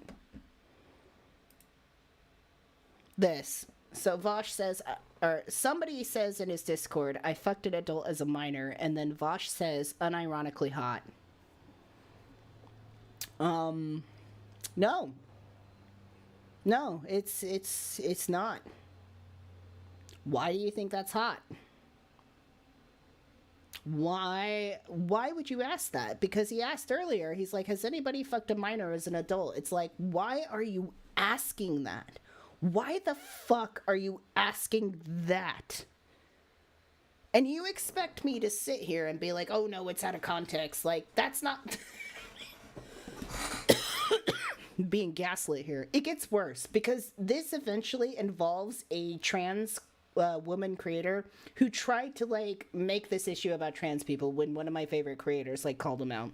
We're getting there. Hold on. Hot when someone says they were a victim. This is a journey into the deepest, darkest corners of hypocrisy, dishonesty, and degeneracy. This is Vaush. Why do you want to be the horse, Vaush? Because then I'd have a giant dick. Okay, couldn't you have a big dick the other way? Well, yeah, I could. Like, yeah, I could have a big dick hypothetically in any variety of scenarios, but then it wouldn't really be a horse dick. Well, you could be a human with a horse dick, yes, but then I wouldn't have that powerful stallion energy using it. Who saves that sort of thing to their desktop that they also stream with? That's a huge security risk, similar to how data brokers steal your information and sell it to spammers and scammers online. Your full name, home address, health records, relatives, it's all out there. It all gets stolen when you try and download shady horse photos. I'm just looking out for you, Vaush. That's why I use Aura, the sponsor. No, get your ad out of here. That was a good placement, though. Good for you, bro. I love these ad play. One of these days, you're gonna watch one of my videos, and there's gonna be an ad for like fucking like drinking water, or like like some vape or something. I don't know. Use this information to access my social media or bank account. I'm gonna be like, you're gonna watch a video and then suddenly I'm gonna be like, you feeling really tight about this situation? Really tight in the hole? Well, check out this asshole cream. It'll loosen your hole and make it feel numb in no time. Like, that'll be me. I also get other features like an antivirus, a VPN, a password management system, and more without having to download all these other apps. It's all in one place. You may have one or two of these tools already. Right. Argument. Get out. Leaked. It's the age of the internet. It probably is. Thank you, Aura, for sponsoring this video. I love hentai. I need hentai in my life. All day, I love hentai. You see, talking about CP is very important to Vaush. He does it year after year. If the offender is consuming child porn without paying for it, if you're not paying for child porn, if you're just getting it, there is no moral or legal argument against that. That doesn't also like rope in you guys for the things that you have purchased. I would never make the argument that somebody who doesn't pay for child pornography consumes in any way has committed an immoral act. I would not say that it is unethical for a person to purchase child pornography or purchase blood diamonds. We've all jerked it to Lolly at some point or another. No, we haven't. Did you hear that? He said we all jerk off to Lolly at some point. No, we don't. Who's doing that? Look, I watch hentai. I've seen a lot of fucked up hentai. Do I go for the ones where the girls are looking like they're fucking 10? Fuck no. I steer clear of that. That doesn't even turn me on. It doesn't turn me on at all. I like adult-looking anime women with huge floppy titties. Purchased. I would never make the argument that somebody who doesn't pay. Okay, Tyler says, what is lolly? I've explained this like 3 times already. Lolly is a sub-genre of hentai where it specifically depicts children. It's specifically about young, infantile little girls in pornographic situations. That is lolly.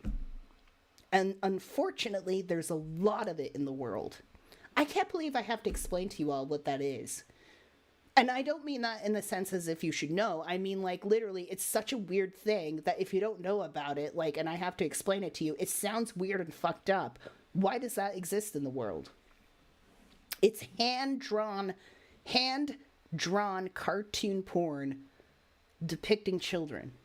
No, it was the right question. No, Tyler, you're perfect. That's not what I meant. Like, I think it's weird. It's such a weird thing to have to explain, right? Yeah, it's Lolita, Lolita, exactly. It's like the same shit there.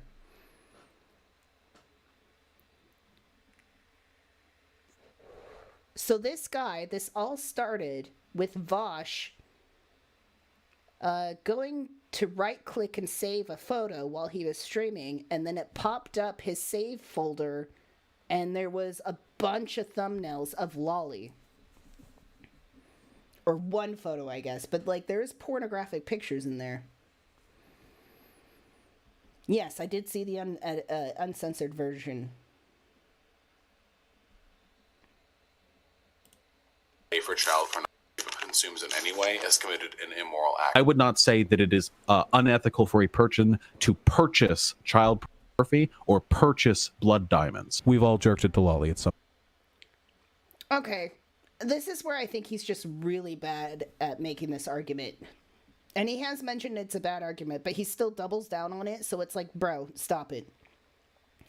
In his mind, if you purchase a blood diamond, it's the same as purchasing CP. Which it isn't. And here's what we have, my friends, is an oranges and apples fallacy. Oranges and apples. Okay, just because they're both fruit doesn't mean they're the same. Okay? Oranges and apples. He's comparing 2 things and trying to equate them as the same thing.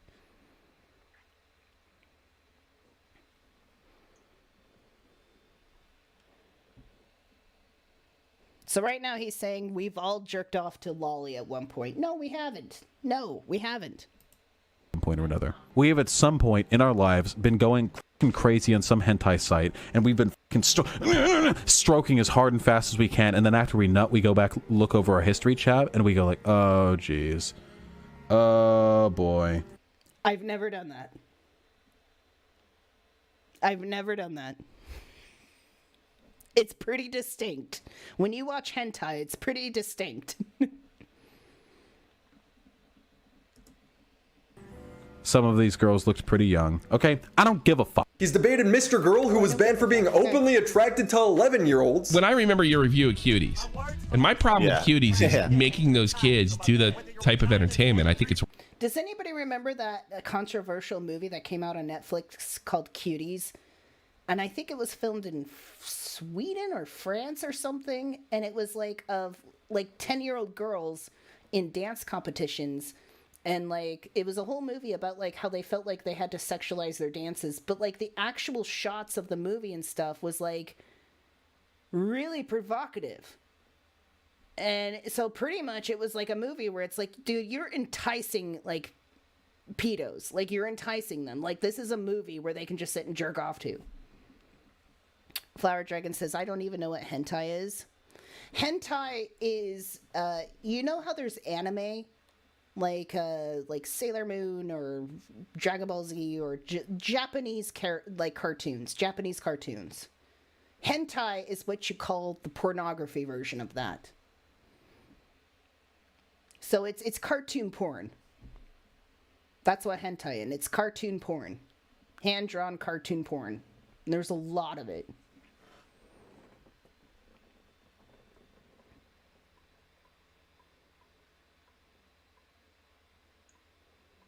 Hey, Liz.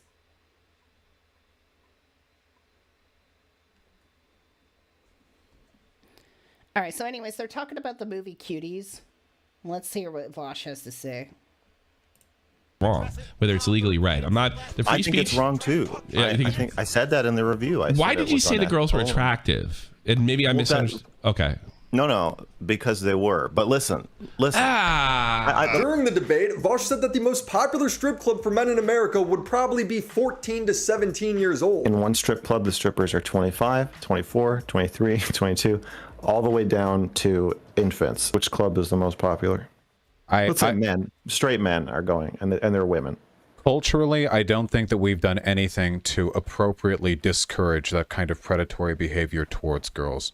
So my guess is that it would be somewhere between 14 to 17. He got away with this for years because Vaush would always say it was out of context, but the conversation would resurface when Vaush would leak his Lolly folder. Lolly is anime that focuses on younger or young-looking girl characters that act sexually suggestive or erotic. Vaush has been very harsh towards people who consume Lolly, saying that they're probably hiding something. I've had a bunch of links thrown at me by people who are, again, very sussy, trying to argue there's not actually a relationship between instances of child predation and access to like lolicon or whatever. Well, I would assume there is a correlation between people who really want to believe that and people who are pedophiles. So yeah, I'd be willing to bet that the widespread consumption of hentai, lolicon, whatever, you know.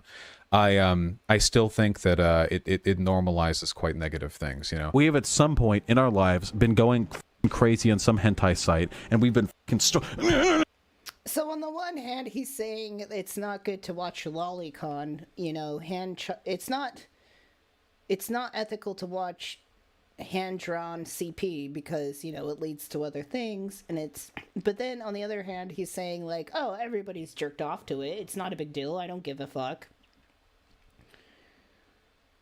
So here's the thing with hand-drawn CP. The argument goes, well, there's no actual child victim, right? Because it's hand-drawn. However, there is numerous studies that show that allowing people with those urges to consume that kind of content is not a solution. It doesn't actually help them. It doesn't quell their urge to victimize an actual child. If anything, it exacerbates it. You know, it leads them wanting more and more and more and more to fulfill the fantasy. That's the whole thing with like, oh, what if we make AI generated CP? It's normalizing CP in general, and so when you actually see the real stuff, it makes no difference to you, and you still get a thrill off of it. It's not like, I get the idea where it's like, oh, it's victimless, but it's like there's gonna be victims due to this. Joanna says, I don't watch porn. I'm too romantic for that kind of... I'm romantic too. Hey. Just because you watch porno doesn't mean you're not romantic. I'm very romantic. I'll take you out to dinner. Not you. I just mean like, just like in general. Like, I'll take somebody out to dinner.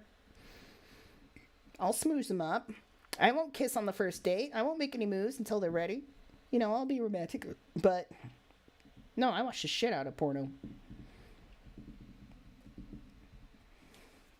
Moving on. Stroking as hard and fast as we can, and then after we nut, we go back, look over our history chat, and we go like, oh, jeez. Oh, boy. Some of these girls looked pretty young. Okay, I don't give a fuck. All right? Crazy to think he wasn't joking here. If you're into lolicon, like, people always say this. People always say, bro, it's just drawings. Okay, drawings of what, right? Civil War. Okay, states' rights over what, you know?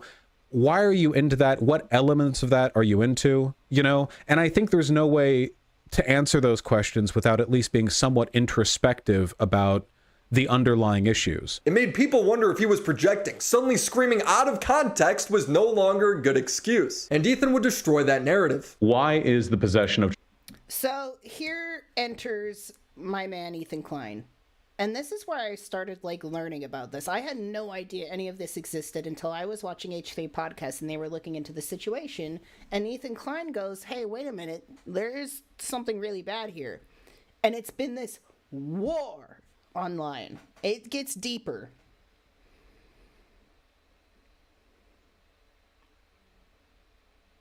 Battery up a boyfriend.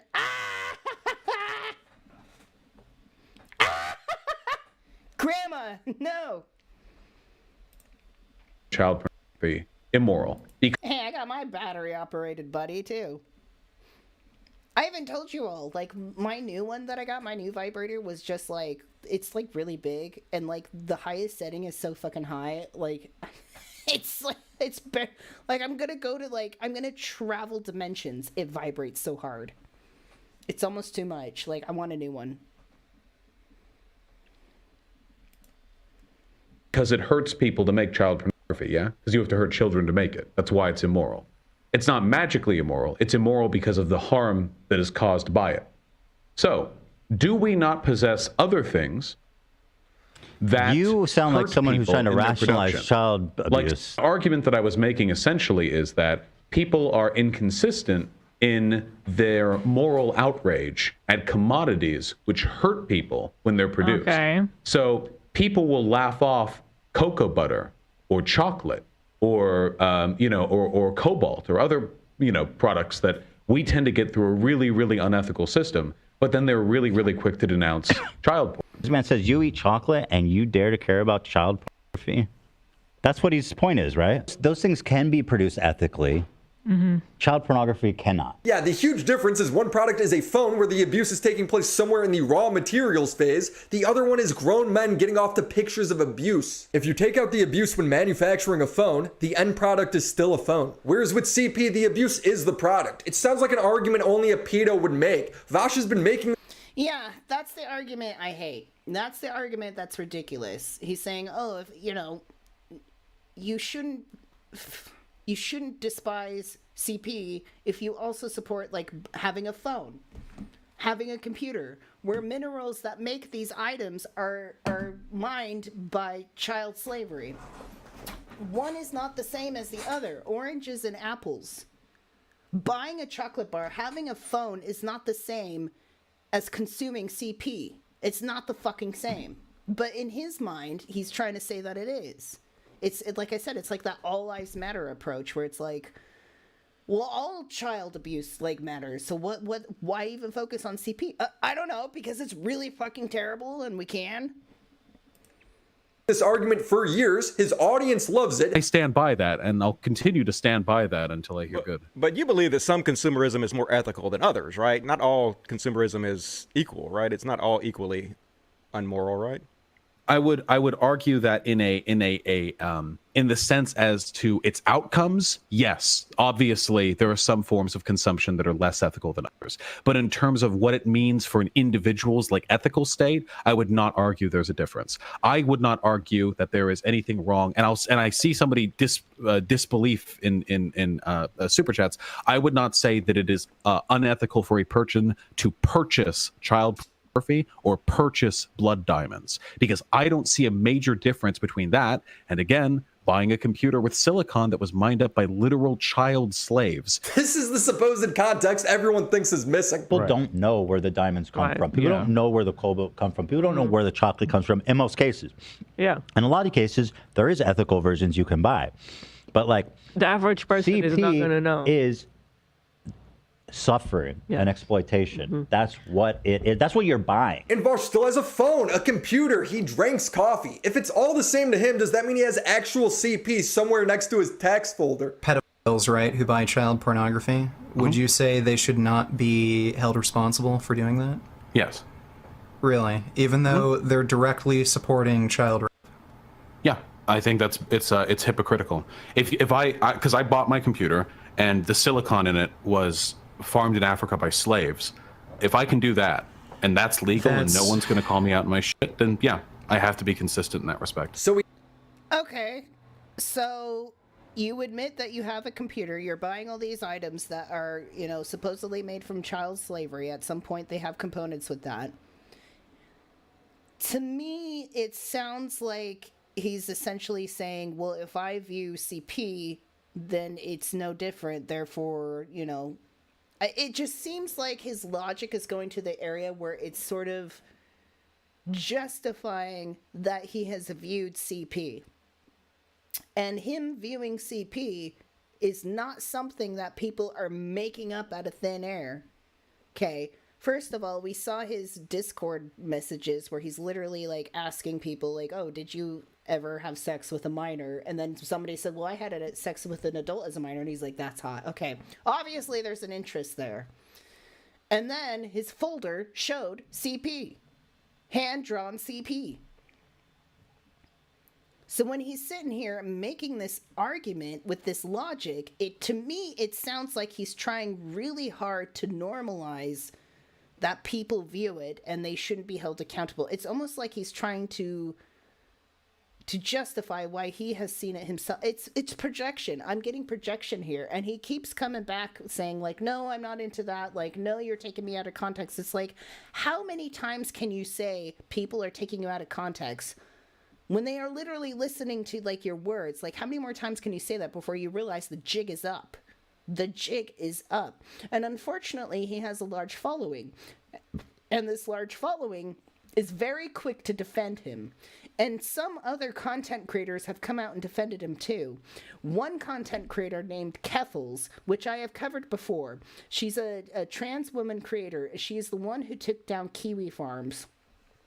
In that big thing, she's come out in defense of Vaush, and it's absolutely despicable. We're gonna get into that more because somehow we're gonna involve trans people in this because Vaush is a piece of shit.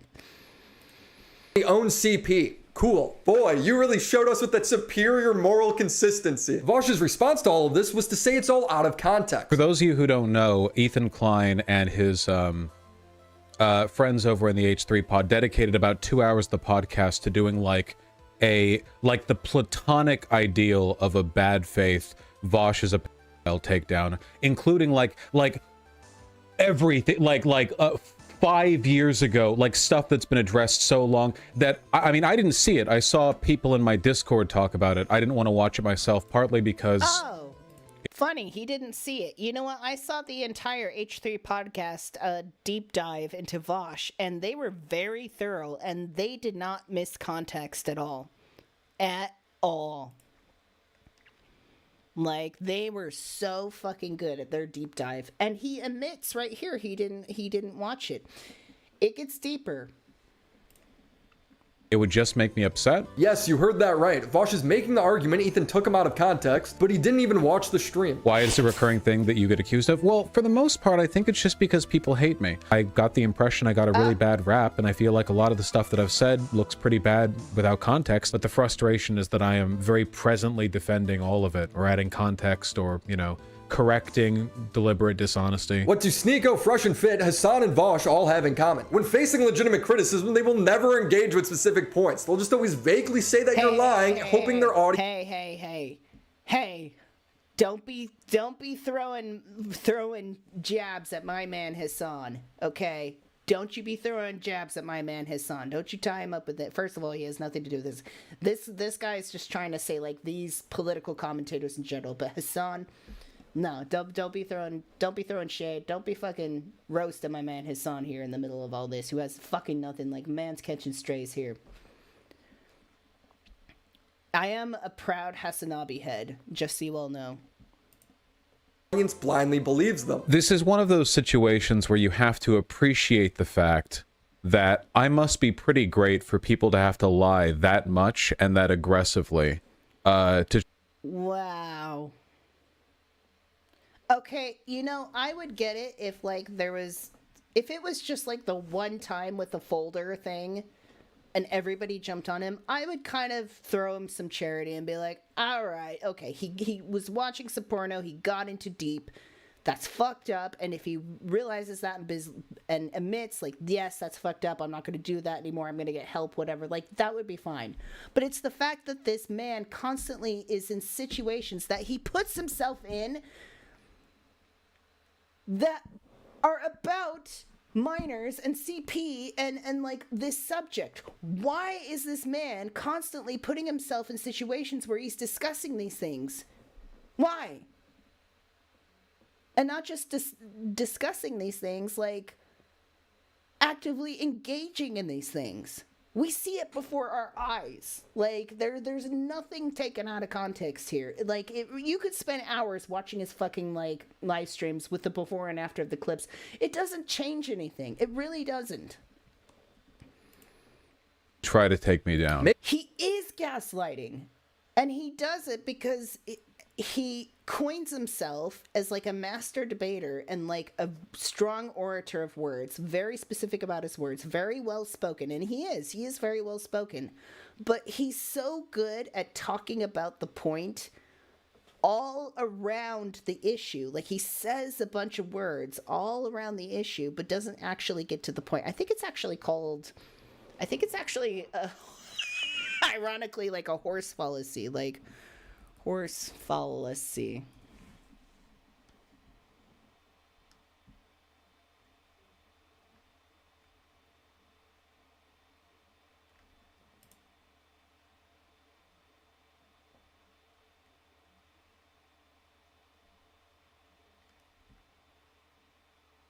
Is it? I can't find it, but it's some fallacy where, like, you don't actually address the thing. You talk about it, but you say a lot of embellished words and dialogue around it. So it seems like you're having an intellectual discussion about it, but you still skirt around it.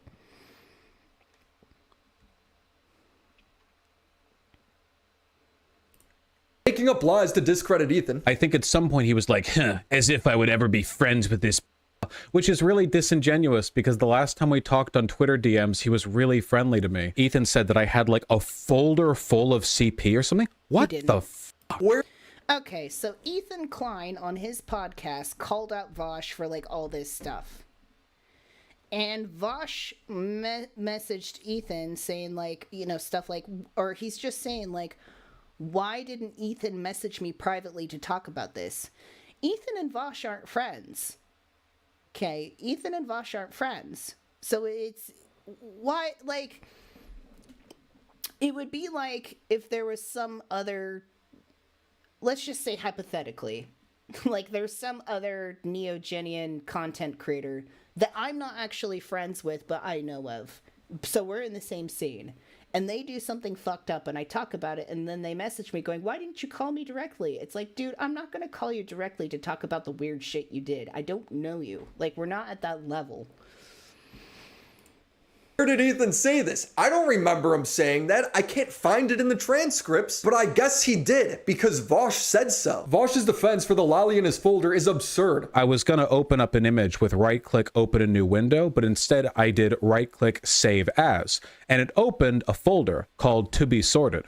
The to be sorted folder, which is where I put images that have yet to be sorted, and in case the name didn't indicate that, was the place that it went to because the file type of the image, which was like, I don't know, JPEG or something. Oh, fuck, I don't know. He's making this sound so complicated when all people want to know is why you have a folder full of lolly. The last image that I saved to the to be sorted folder was an image of Marcel from Dungeon Meshi being roasted by Gordon Ramsay while cooking a mandrake. To be clear, it's all porn with 3 more folders that contain more porn. Hold on. Yeah, let's go back and look at that. Of Marcel from Dungeon Meshi being roasted by Gordon Ramsay while cooking a mandrake. To be clear, this is an actual screen cap of the leak. He has a folder called like taxes, and then there's like pornography gifs and pics and vids saved on his computer. The computer that he streams from. Why are you saving pornography on the computer you stream from? That doesn't make any sense. Get a private computer. Also, who the fuck saves porn? Who the hell saves porn? Who saves porn? Nobody does that. Do you do that? I don't do that. I've said it before. I watch it on my phone, and when I'm done, I close the window, and it goes off into the ether. I don't know where the fucking porno video goes again. I'll never find it again. That's fine. Next to taxes? That's so funny. We got important business here with our pornography, and then you actually label it as porno stuff. This is just, and this is how it started. This is how it started with his leak. And at first, everyone, this is like, this is funny. This is funny because, like, if it was normal adult porn without the lolly stuff, if there was no like hand-drawn CP, if this was just normal pornography, we would all just laugh and like let it go, right? Like, oh, haha, like, you know, like that's funny, but you know, that's embarrassing. But after a while, everyone was looking closer and they're like, wait a minute. There's some really bad things in those folders. And this isn't the only screenshot. Do you see how everything's blurred? Like all around here? These are the thumbnails of the CP in question. Like all these thumbnails are really bad things. Things like children, hand-drawn children with horse cock. Depictions of children with big horses. Tyler's like, I mean, I have a Playboy from the 90s, but right? Like, this is shit, like, in the early fucking days where we were all just barely getting online, I would totally understand, but this day and age, really? You're saving porno on your computer this day and age? How into porno are you that you have to, like, save things to go back to and jerk off? Yo, I've seen some pornos where I go back to watching porno and I'm like, I wish I could find this video again. And then I try and then I give up. But it's like, I never watch a porno and I'm like, oh my fuck. Like, this is so good. I'm gonna fucking save this immediately.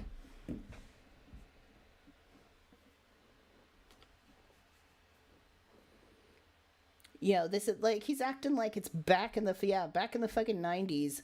When you find your dad's Playboy magazines between the mattresses. It's all porn, with 3 more folders that contain more porn. Hold on. Let me show you the architect of my pain. There we go.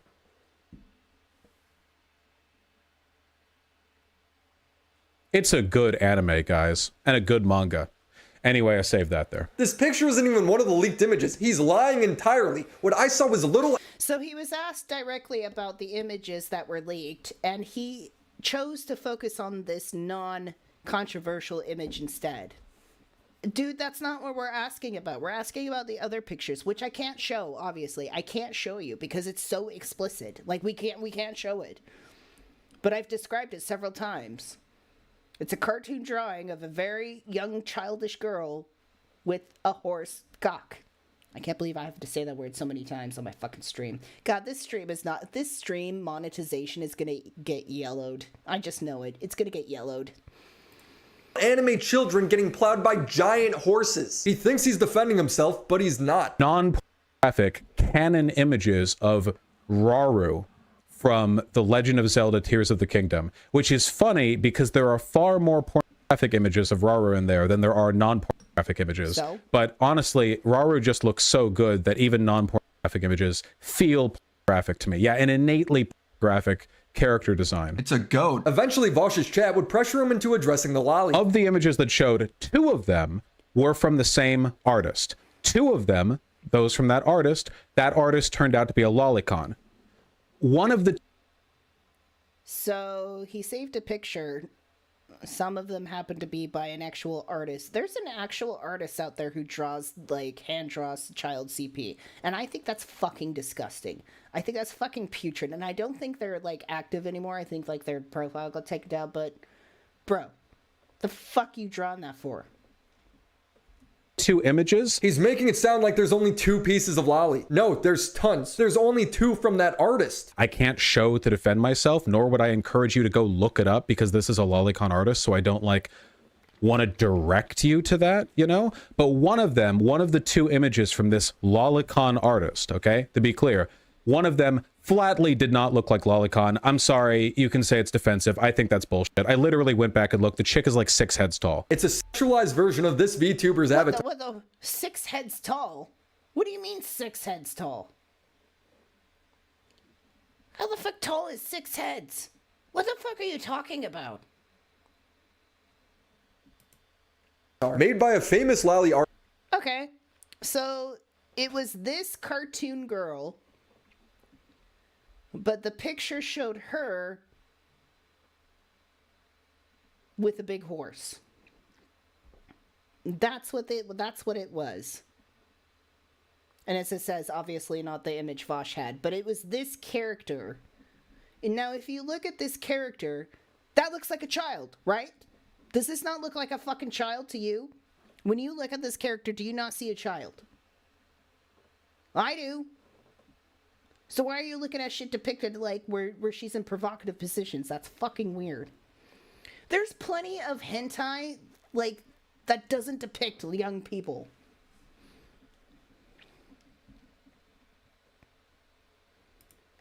Artist who Vaush is declared not lolly because of her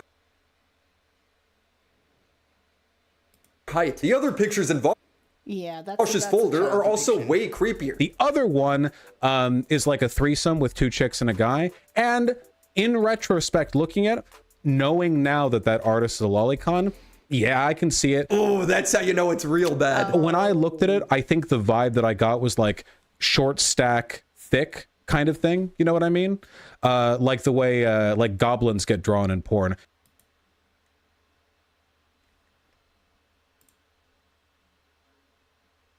Like how goblins get drawn in porn. So he's like, I'm not seeing this character as like a child. I'm thinking of it as like, and then he's talking about a different picture, not the one we looked at it before, but he's saying it's like thick stack, like how they draw in goblin porn. Hi, Lee, you made it just in time for goblin porn.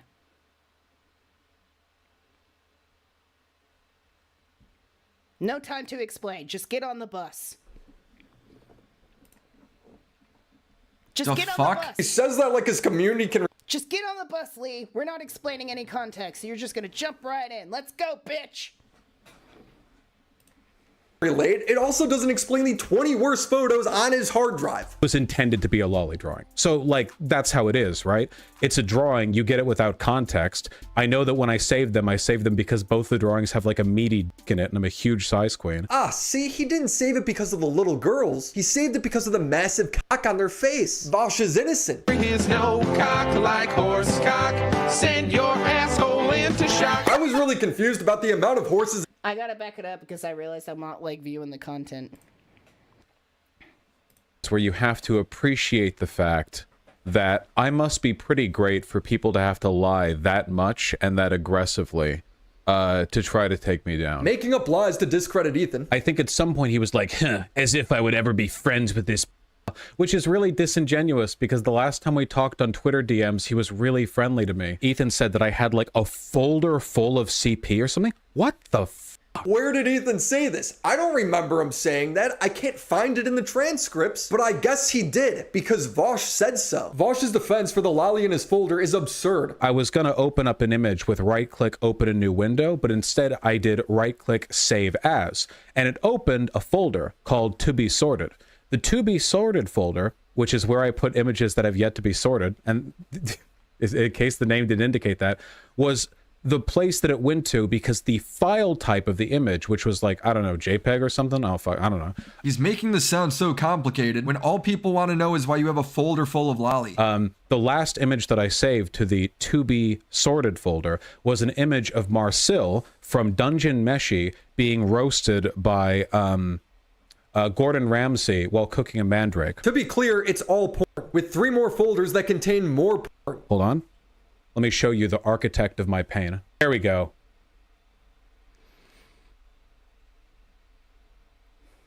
It's a good anime, guys, and a good manga.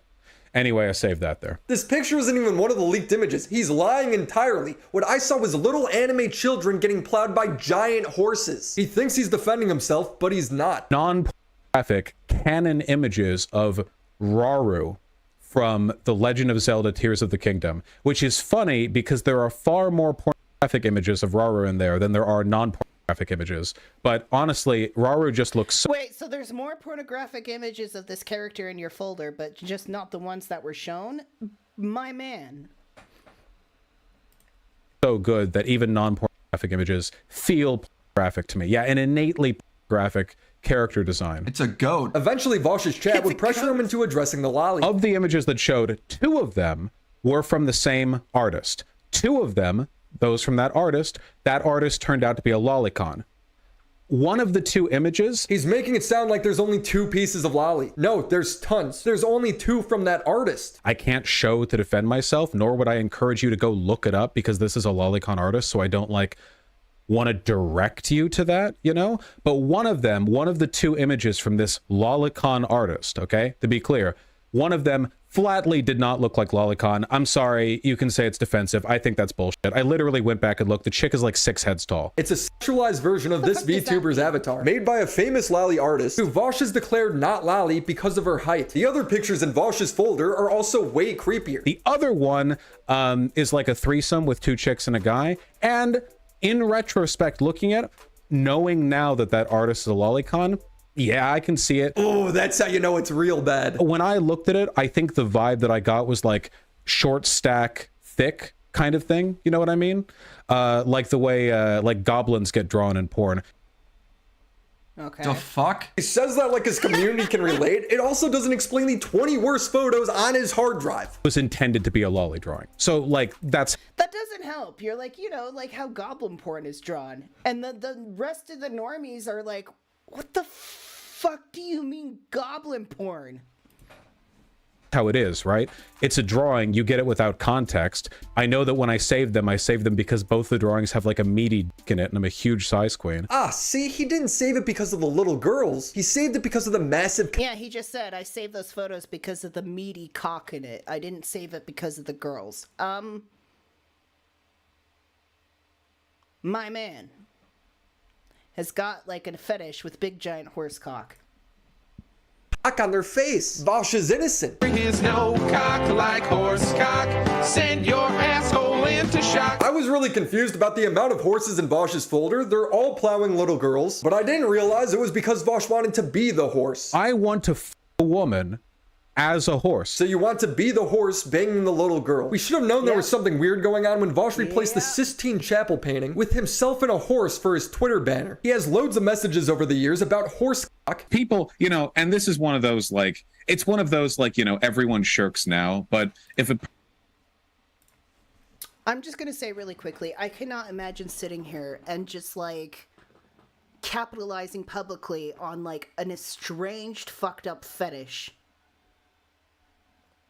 I don't know how any content creator could just seriously like sit and just discuss in their Discord with other people like, hey, like all that stuff. Not to mention like how he directly asked his Discord server if anybody has ever had sex with an underage kid or underage person. Fucked up, dude. Person, if a human had a horse penis, you know, just somehow, whatever, people... If a human had a horse penis, would be lining up to fuck them. So I feel like it would actually kind of fucking rock, you know, because maybe only 1% of people can take you, but those people will live to take you. They'll travel across the world. They'll buy you, chicks will buy you dinner. They'll fucking sit on your side of the booth so they can have their hand on your fucking 12-inch flaccid dick. Now a grown man... Bro is thinking about this shit all the fucking time. All the fucking time. And fantasizing about wanting to be a horse is sad, but what's even sadder is his defense against Ethan. He reverts to crying, acting like they were longtime friends. Let this be a sterling example of how right I was to be incredibly disposed against reaching out to people or making friends or engaging with others, because damn, dude, like of all of the people who I thought I was solid with, Ethan Klein was pretty far up there. This is out of the blue for No, he was never solid with Ethan Klein, ever. Ethan Klein called his ass out. for me. So maybe it's an autism thing. Maybe I can't read the signs. I don't know. You make a friend, but it turns out there's almost always more clout to be found than performatively tearing you down. Maybe Ethan should look into how much Vaush took his side in the whole Hassan thing. I don't give a f about that. Who cares? Dude, what? And even if like that's true, let's say I'm grateful that he defended me against Hassan, then I'm like, yo, just because this guy is a kind of like defending child pornography, he was nice to me that one time, so I'm gonna let it slide. He said it's very disheartening. I thought I had something of a friend in Ethan. That's a new message. Based on what? Vaush's other argument for why Ethan shouldn't criticize him is that it's an election year. The main thing I'm concerned with is, frankly, there's just a lot of people in Ethan's audience who I think have the wrong idea about me, and I think that some of them might be pulled over. You know, not all. The well's been pretty poisoned, but some of them.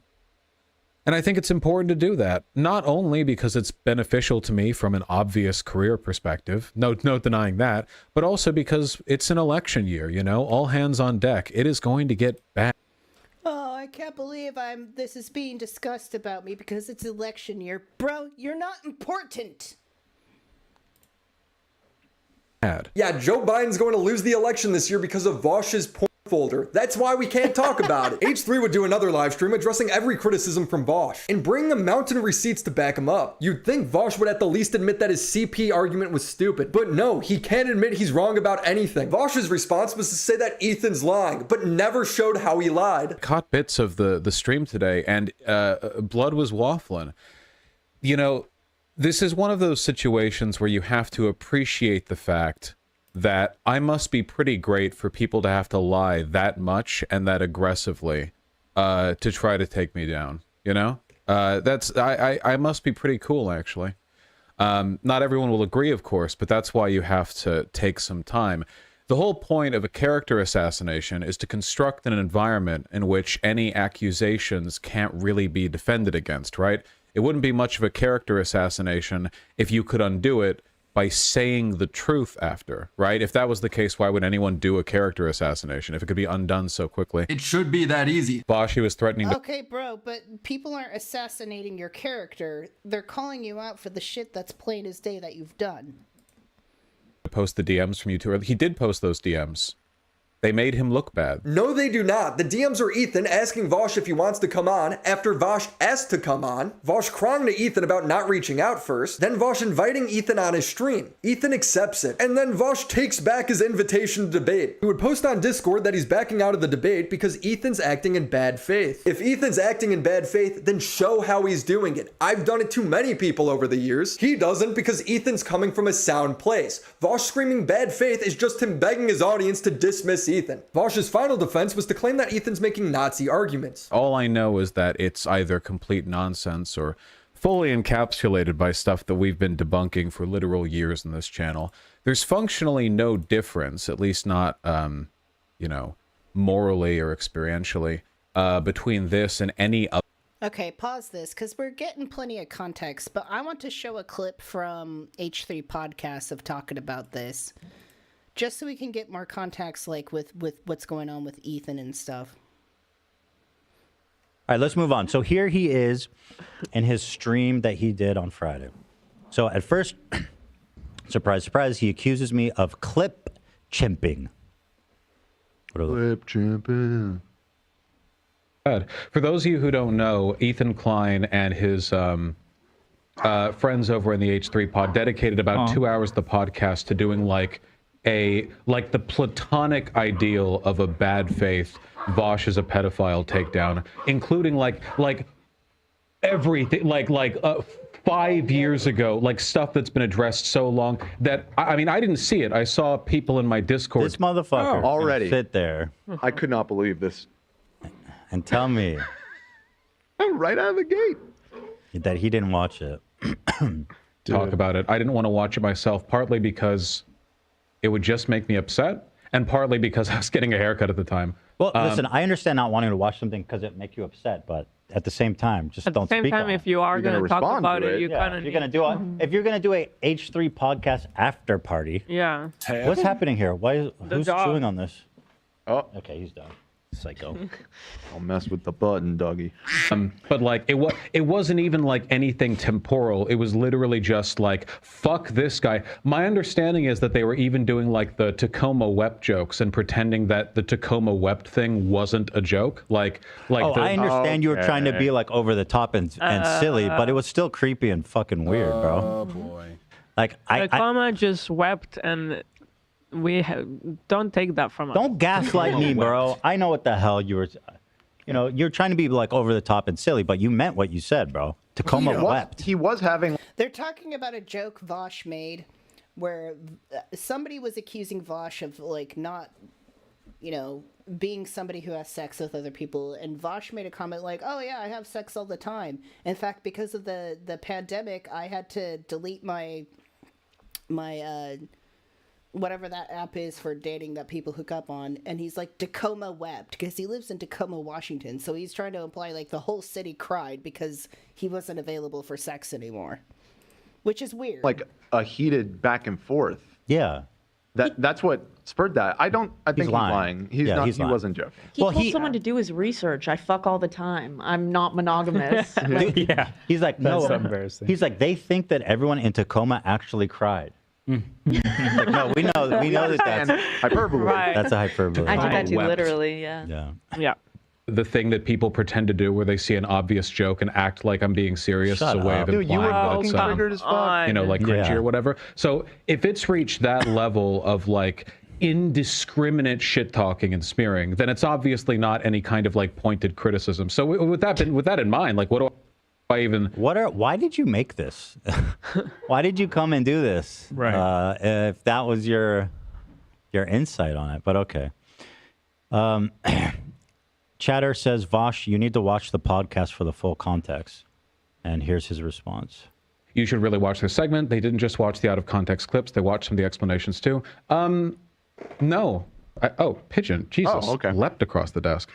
No. I've done this so many times. So many times. What do you mean no? What do you mean no?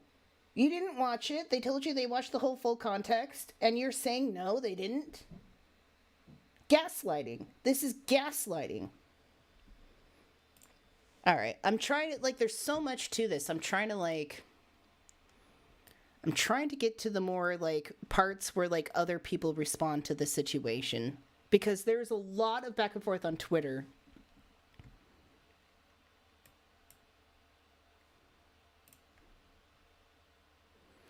This is so hard. This is so hard to sum up. This has literally been hours and hours of watching. I want to week. fuck a woman as a horse.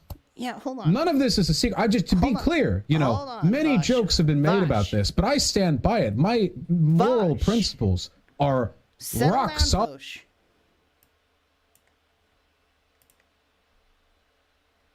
Yes, we know you want to be a horse and fuck other people. Yeah, fuck. I gotta pee.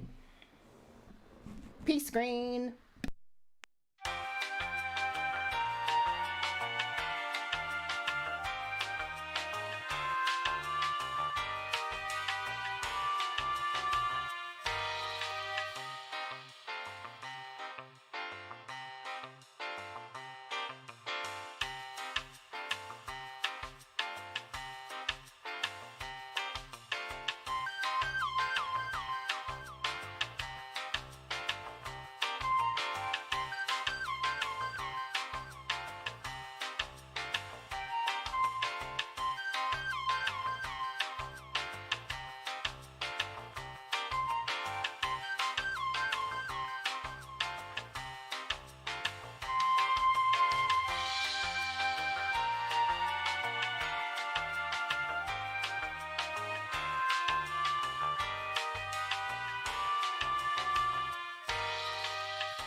I love the P screen. The P screen is amazing.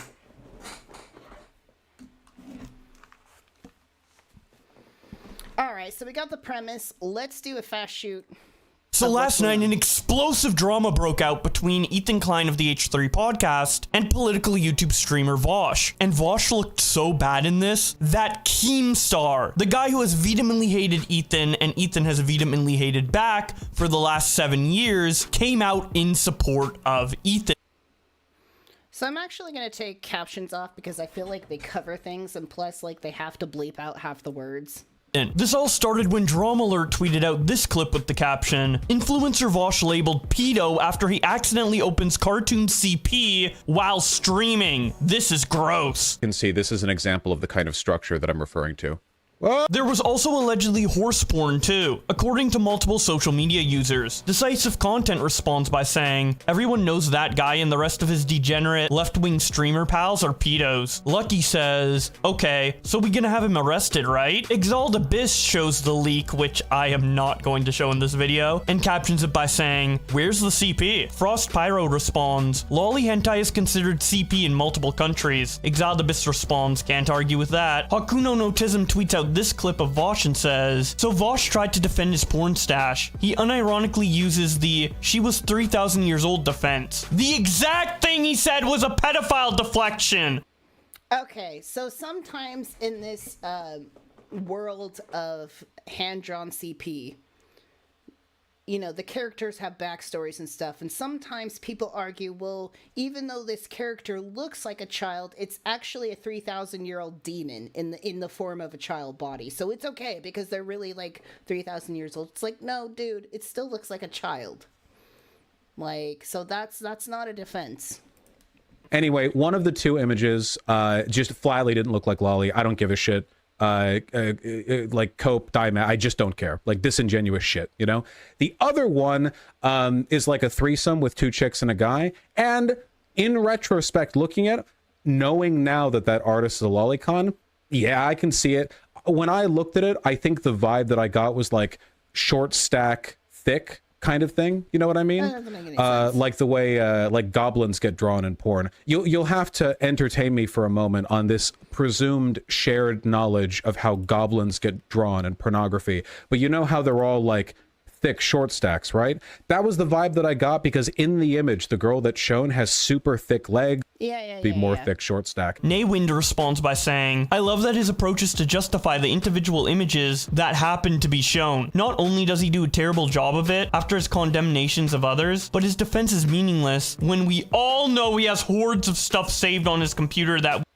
See, this is what I wanted to get into mostly. I'm trying to like set it up as best as I can, but I'm trying to get into the nitty gritty of where people are having the conversation about this online, because this is where the commentary and the thoughts from other people is really interesting. We didn't see. J-Jab says, "Vaush has said multiple times in the past that he was for lowering or even abolishing the age of consent and that CP isn't inherently wrong. Yet none of these people ever said a word about that, but now it's just hentai of all things. That's what gets them to call him a pedo?" JF Garipe responds to all of this Vaush stuff by saying, "Vaush took the bold approach and stands by his bestiality horse porn. Says he wants to be the horse. This is a Chenky Uger moment on crack." The CJ Brownie shares a shorter clip of Vaush defending himself with the caption, "Apparently it's a big mix-up. Vaush didn't realize it was lolicon. Apparently he thought it was goblin porn. If you were whacking off to goblins, you've gone too far." Frenchie responds to CJ by saying, "Dude coping hard. Please tell me this neckbeard career is finally done. I thought the gecko drama would, but it didn't somehow." CJ responds, his fans are all like this, so they don't care. Richie Blue says, "I would have just owned up to it at this point. That or roll over."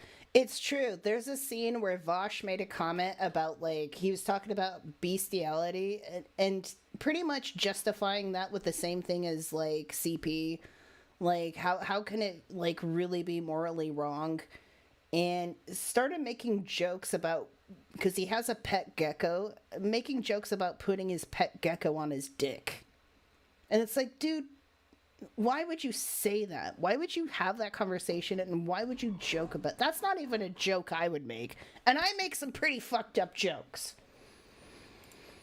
over and die. CJ responds, really, what else can he do? Kinda out of options. Dev responds to CJ's clip by saying, dude, just say you were into lolly. Yeah, it's fucking weird, but it's less embarrassing than this song and dance. Lilith Lovett says, you guys act like you wouldn't sling a goblin girl over and use her as a sleeve if she had big titties and wide hips. Liars, all of you. Hunchback the Mighty says, listen, I like goblins as much as the next man. That wasn't what was seen in his porn folder. Zorich says, where are the goblins though? None are in those pics. Lilith responds, he's using goblins as an example of the short stack body type. OP was the one attacking gobbo lovers. Uncle Abby responds to CJ's clip by showing an image of the character Vaush had porn of that got leaked and captions it by saying, this is the hardest cope lie I ever seen. Goblin, no pointy ears, no green or colored skin, normal anime hair, normal anime eyes, for multiple images in full body. Literally no one believes this. Not Vaush or any of you. It's just damage control. MBlackCYN responds, that's a child. And then Uncle Abby responds, nah, it's just an anime character. Which, if you look at the small portion of the image that I'm allowing you to see in this video, yeah, that is not an adult. So even people that are in denial of the image Vaush leaked being lolly are still saying he's coping with the goblin excuse. Anyways, Exalt Abyss shares the clip CJ posted and says, this is Vaush's explanation, and I'm inclined to believe him personally. However, shit is weird to have on your computer, and he should be more careful about vetting the shit he downloads and managing his folders while streaming. The Dump says, I'm sorry, I don't know how goblins get drawn in porn. Saul Badman says, if you see the full res images, the character is instantly recognizable as child-coded instead of short stack vibe. Exalt Abyss responds, almost all women in hentai and anime art styles are child-coded. It's a problem in the medium. Irrational Chad says, Vaush fundamentally misunderstood what going goblin mode meant.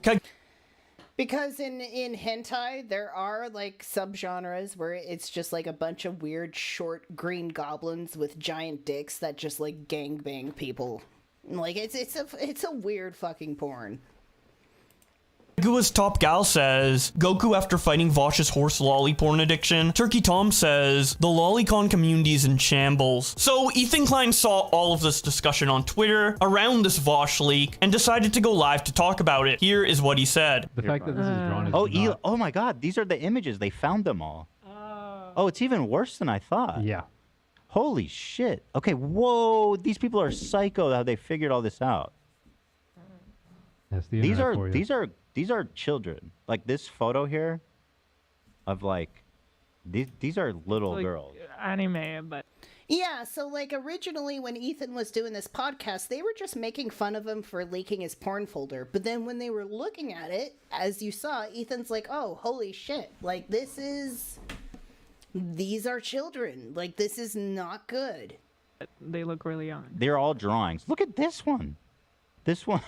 It's like Snow White. It's like busty, young-looking Snow White. So bad, dude. Yeah. With a... Look at this, Hila. I see. Okay, maybe. What's your argument? We get the idea. Yeah, you're right, Cam. That actually puts it into context for me. I mean, that's nuts, bro. Show us! DGG World shares another clip from H3's live stream and captions it by saying, Vaush getting obliterated in front of 40k. Let's see, I'll tell them I'm down to meet up tomorrow, and they'll be like, I can't wait for you to fucking destroy me with that horse cock. This is like from Vaush. And like, fuck, I'm only 8? If you spent all that time joking, you could have a horse cock. Joking. Oh my god, that's so fucking funny. Tonight. Hashtag Tacoma wept. 8 inches. Bro, you are a vile freak, bro. You gotta get a life outside. Oh, fuck, I'm only 8 inches. Oh, that's Think what about horse cock. Tacoma's weeping right now, bro. Alex quote tweets DGG World and says, as much as I dislike Vaush, I do think it's important to point out how hypocritical Ethan is by shitting on Vaush for liking horses with Hila right next to him. Which, by the way, I don't agree with this joke, but it got 3 points. That's not nice. Some people make fun of, so the girl next to Ethan Klein right now is his wife, and people like to like joke that she looks like a horse, which is just really fucking mean.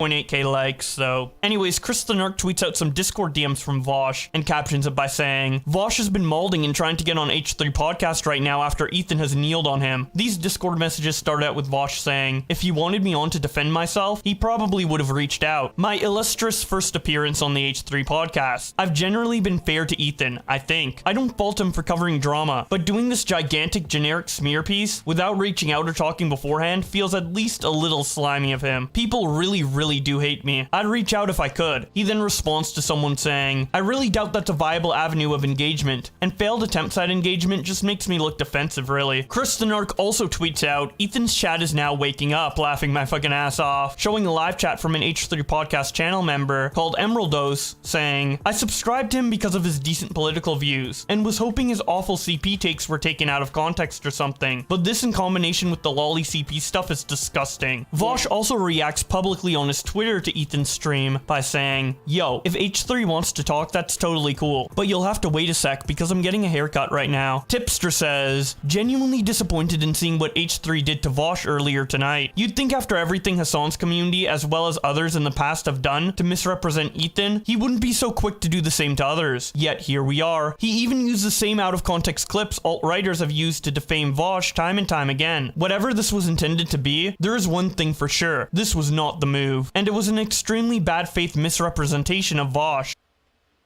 Yeah, so this content creator Tipster is just trying to defend Vaush, and it's not looking great because H3 Productions, which is Ethan Klein's podcast, they did a very in-depth deep dive of things and called things out as they were, and it's just amazing to me that there's other creators defending Vaush for having, like, it's like they're acting like they just kind of brought this up out of nowhere, like, oh, hypothetically maybe Vaush is a pedo and we're just gonna like explore this. No, they saw the hand-drawn CP in his folder and they're like, what the fuck?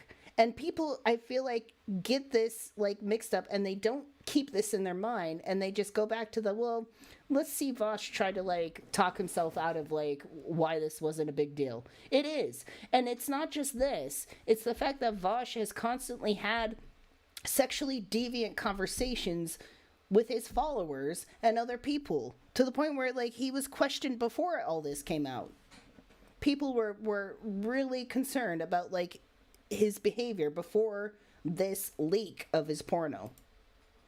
Chainsaw responds to Tipster by saying, my understanding is that the clips were not only used, but originally grabbed by alt-writers as well as literally years ago. Where did the clips come from, Ethan? Who made the clips? Tipster responds, this is a fact. Ike responds to Tipster by saying, I don't know how much of this was Ethan being disingenuous versus his producers having it out for Vaush. It would be very out of character for Ethan if he knew what he was doing. Ethan Klein then starts reacting to everybody talking about this after his stream through his Instagram stories, which Nicholas Diorio points out with the caption, someone let Ethan out of his cage. He then shows 4 Instagram stories. The first one is Ethan showing a post from Dwarf Kevin on the H3 subreddit where they say, sorry H3 fam, membership gone. That hit piece calling Vaush a pedo and a racist was so bad. It just made me very disappointed. I thought better of Ethan. To just swear someone like that, very kav move. And then don't ban me, I was joking responds, don't let the horse cock hit you on the way out. And then Ethan circles that comment responding with a bunch of crying emojis. He also shows this picture and says, Jesus when he finds out I don't put Cobalt in the same category as CP. Next he shows this 4chan post that says, I got enough to worry about with the feds on my ass. And now I gotta hear from Jordy that you got some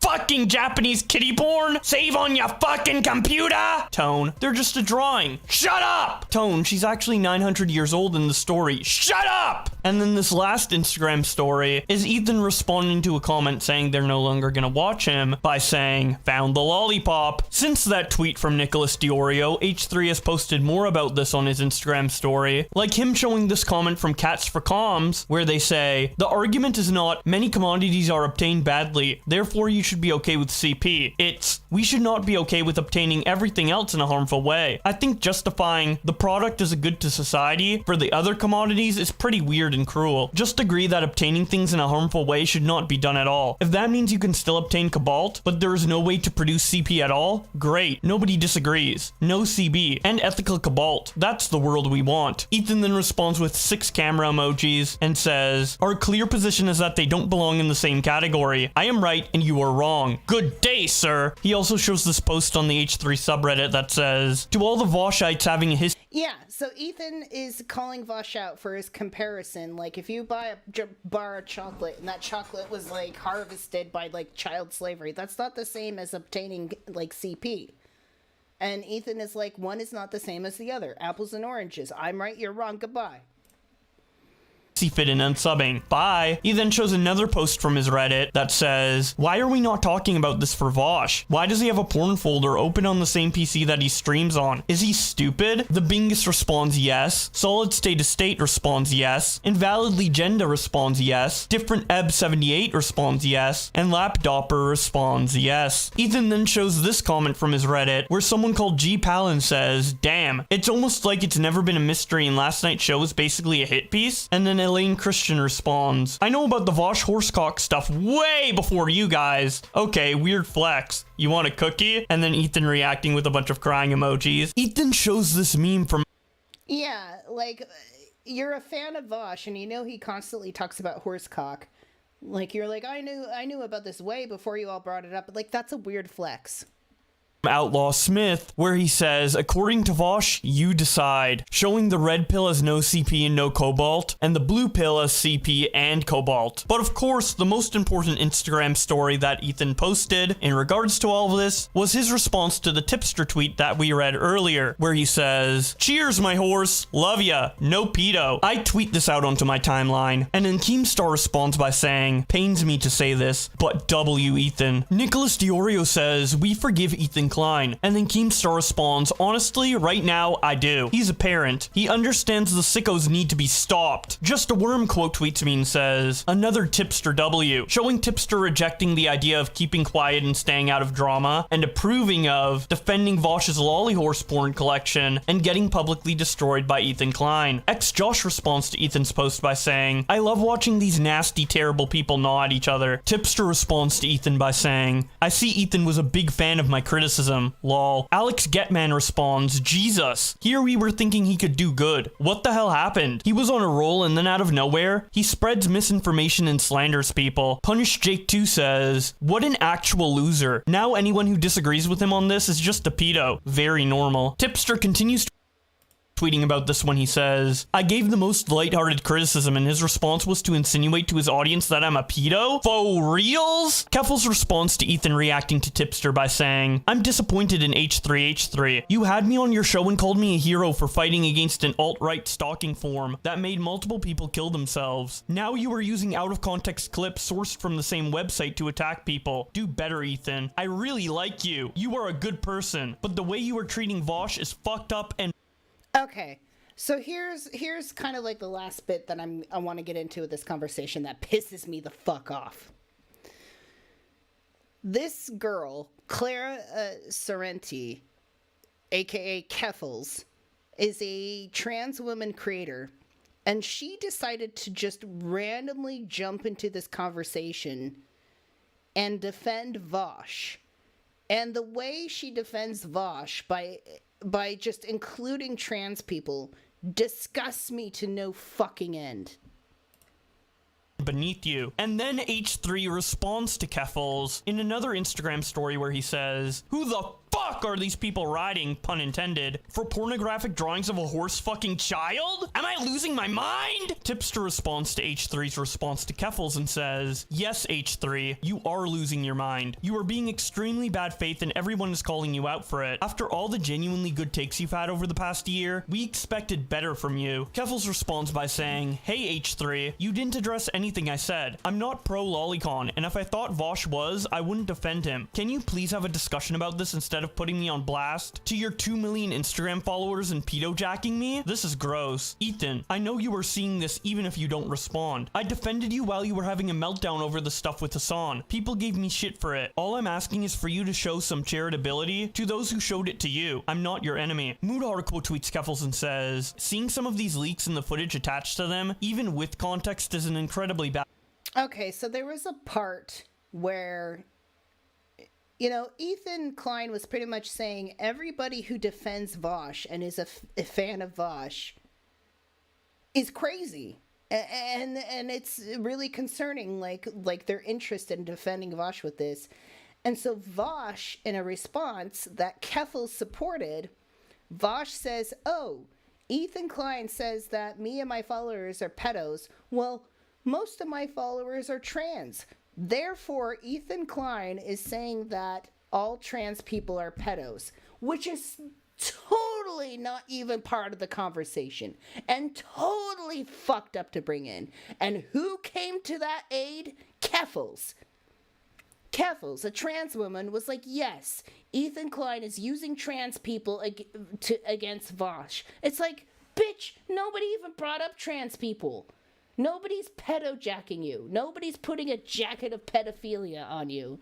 Like, shut up, bitch. And this is where I've lost all fucking respect for Keffels, okay? I am trans. I am trans. It doesn't make me special. It doesn't make me a speaker on behalf of trans people. But I am disgusted by the way she fucking brought in our people into this situation. How dare you? How dare you? Look, I don't think H3 is saying anything out of pocket. Some debates shouldn't be had, and some of the photos stored in... What was her trans comment?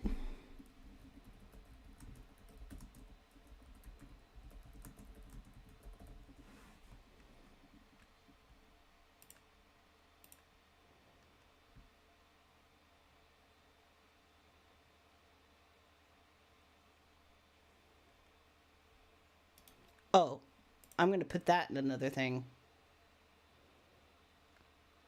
I'm trying to find the exact comment where she was like,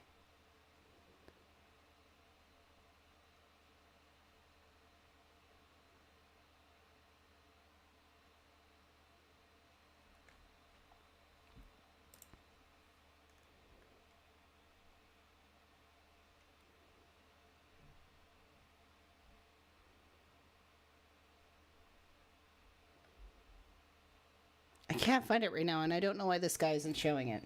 That folder is downright vile. Keffels' response to Mudahar by saying, with all due respect, I never asked to debate Ethan or anyone on this topic. I think it's pretty out of pocket for Ethan to say, who are these people writing for child pornography, when I'm not defending child pornography. Ethan knows who I am, and called me a hero on his show. I literally have Ethan's phone number. He gave it to me. I'll try giving him a call later to see if this can get sorted, instead of becoming online blood sports. Well, that call she had must have not went well with him, as a couple hours later, Ethan responds to her again on his Instagram story and says, you said I took clips out of context. The entire conversation revolved around showing the full context of everything, so that people couldn't say I took everything out of context. And you still said it. Remember that you choose to die on Lolly Hill. Also, I offered Vaush to come on the show to explain to me and my audience how what I said was out of context or dishonest. He declined.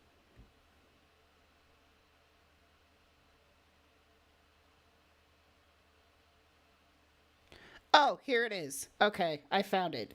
So in the middle of this fucking conversation, Keffels decided to fucking open up her goddamn mouth. And she says, I hope that Ethan is happy. Labeling me and my community that is disproportionately made up of trans people, all pedophiles, for simply asking him to do better research has made all the most insane anti-LGBT freaks come out of the woodworks to mock, harass, and dehumanize us.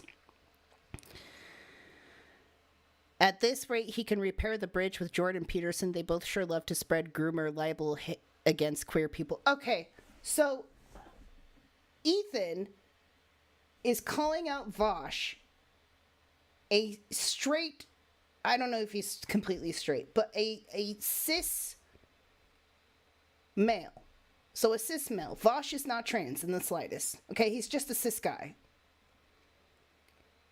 Keffels comes in and says, well, what you're saying, Ethan, is transphobic because most of Vaush's community is trans, or there's a lot of them that are trans. And then when Ethan came after Keffals and was like, you know what, you're fucked up too for defending this horse porn, this lolly horse porn.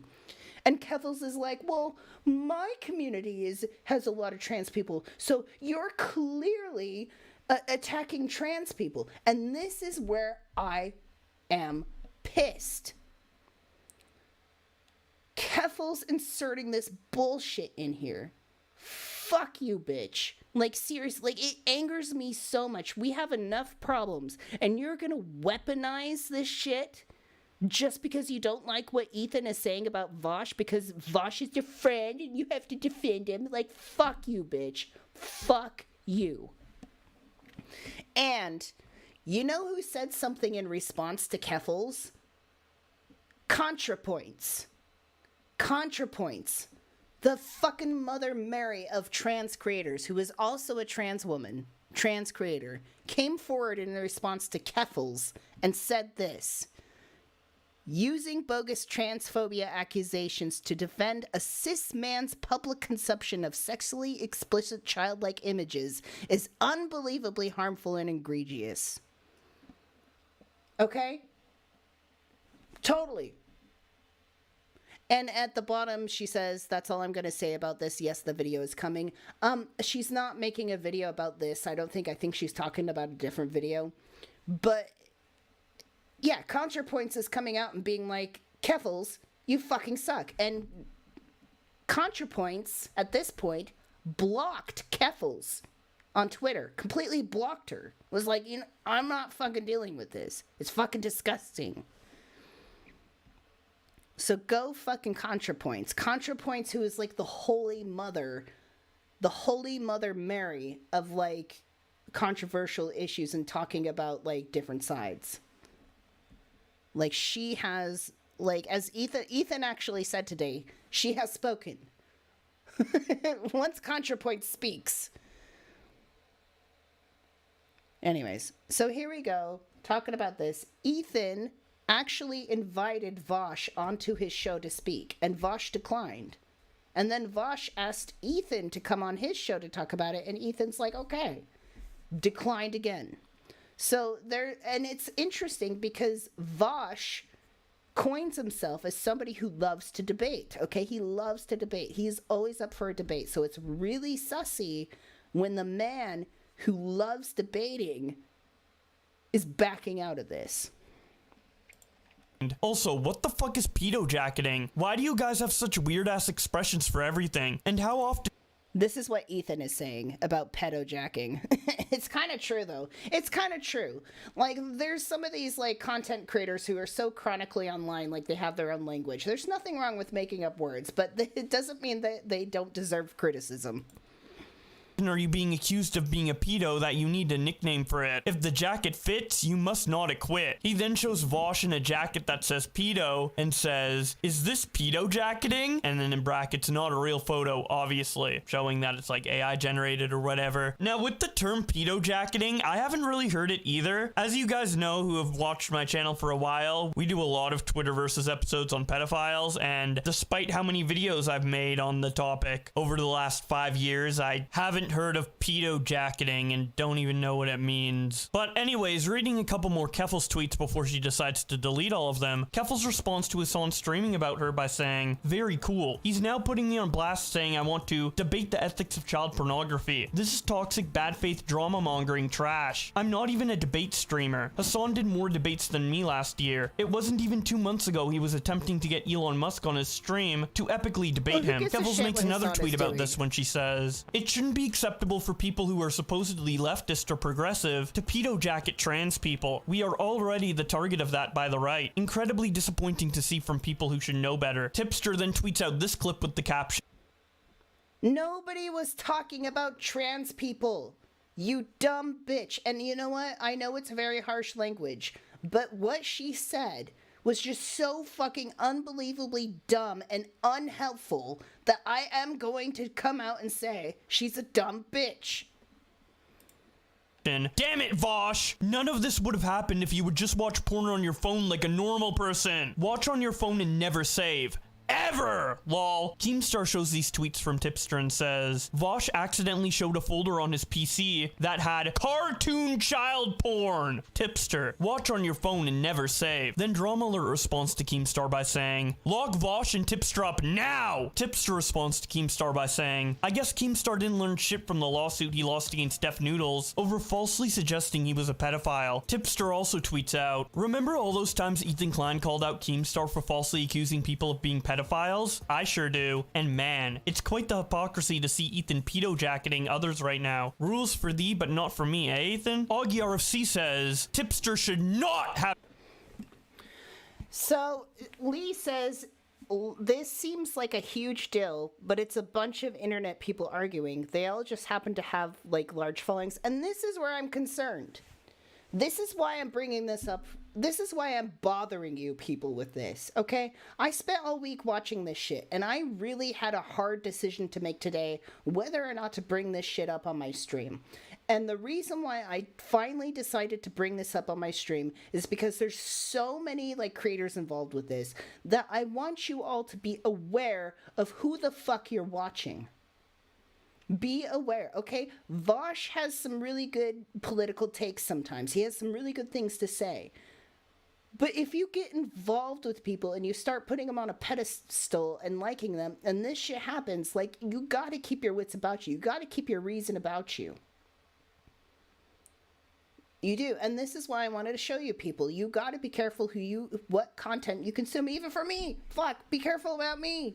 Be careful about anybody. Don't put anybody on a pedestal.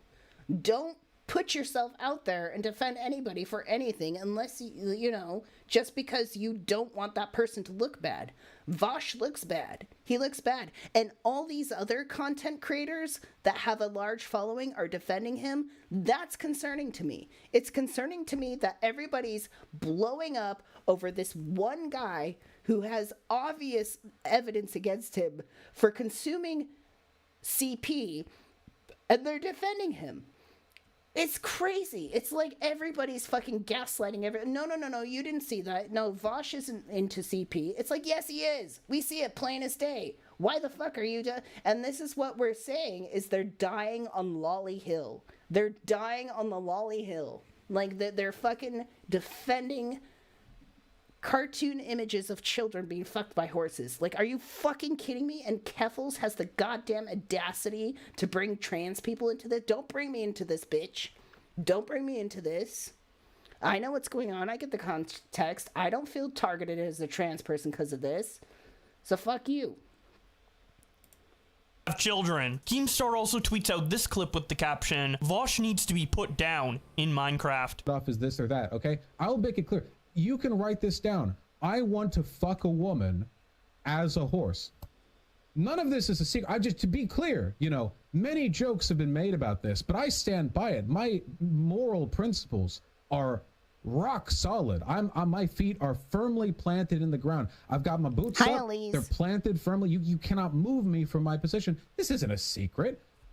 Let's talk to a therapist. Well, why do you want to be the horse, Vaush? Because then I'd have a giant dick. Okay, couldn't you have a big dick the other way? Well, yeah, I could. Like, yeah, I could have a big dick hypothetically in any variety of scenarios, but then it wouldn't really be a horse dick. Well, you could be a human with a horse dick. Yes, but then I would. Who the fuck has these conversations? Like, shut up. To mention his CP collection. Porn addiction has ruined so many people. Willie Macho says, Vaush is unironically crying about wanting to be a horse and fucking a woman. I thought this was a meme. It's not. Lamp says, he was in fact not just horsing around. Flamenco tweets out this Vaush clip and says, life comes at you fast. What is it about anime that attracts Nazis? In this case, it's literally the pedophilia angle. It's that anime has a ton of f***ing lolly shit, and a ton of Nazis are hyper insecure in their masculinity, and they want like a trad wife or whatever, untainted by feminism, that they can control and manipulate because they have no other experiences. And anime is perfect for people with that kind of psychosis. A few moments later. You can see this is an example of the kind of structure that I'm referring to. It's a Gundam responds with this clip. Got him! Got him! Got that hoe ass nigga! Azihara says, to his defense, it's not lolly he has, it's bestialism lolly. You see, the bestialism negates the lolly part in his eyes. Ash Pizza Witch says, I like the- Okay, even that. It's like, yo, even if you take out, like, the childish aspect, like, the child depiction of the character, having it depicted as a child, why are you so, like, into this bestiality concept with horses? What the fuck is going on there? That man has watched horse porn. I know it for a fact. He has watched donkey shows. Straight up. That man is into it. It's not Sorapoi, because they do the cutie pixie girl from... Elise, I'm going to tell you the same thing I told Lee when he came in. Get on the bus. Okay? Just get on the bus. Just get on the bus. We're going. Okay? Just... hop on. Here we go, bitch.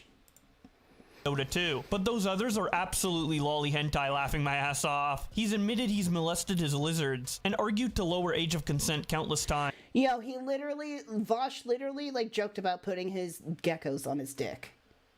No. Who's doing that? Who the fuck is even thinking about that as a joke? Are donkey shows a thing? I never heard of it. Yeah. You know, it's like back in the 80s or something, you know, and you have a donkey and a woman, and yeah, you watch the show. The very explicit pornographic show between the donkey and the woman. Yeah, that's a thing. Not one for cancel culture, but holy fuck, get rid of him already. They then show a Discord message from Vaush in February of 2018 where he says, the way I see it, the age of consent exists out of respect for the numerous power imbalances older people have over younger people, as those imbalances, or at least some of them, are redressed through the advent of socialism. The age of consent should therefore be lowered. And then he shows messages from November 2017 where Vaush says, I put a gecko on my dick for a picture once, and it licked it.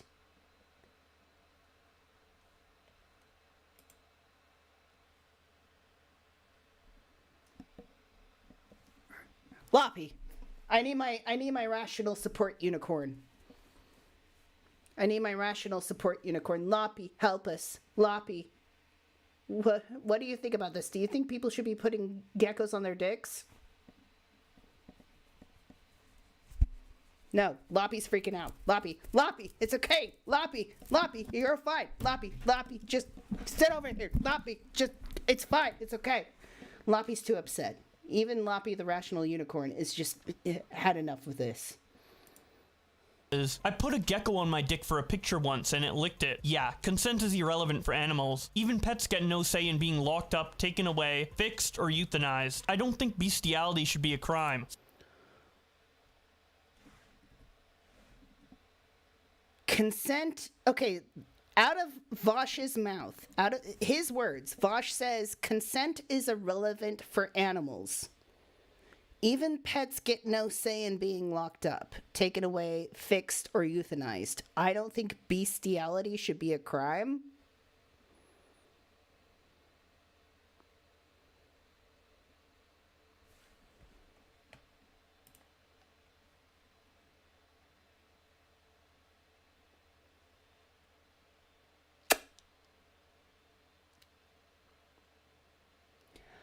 You know what's so stupid is I get what he's talking about. He's talking about, well, any abuse of animals is abuse.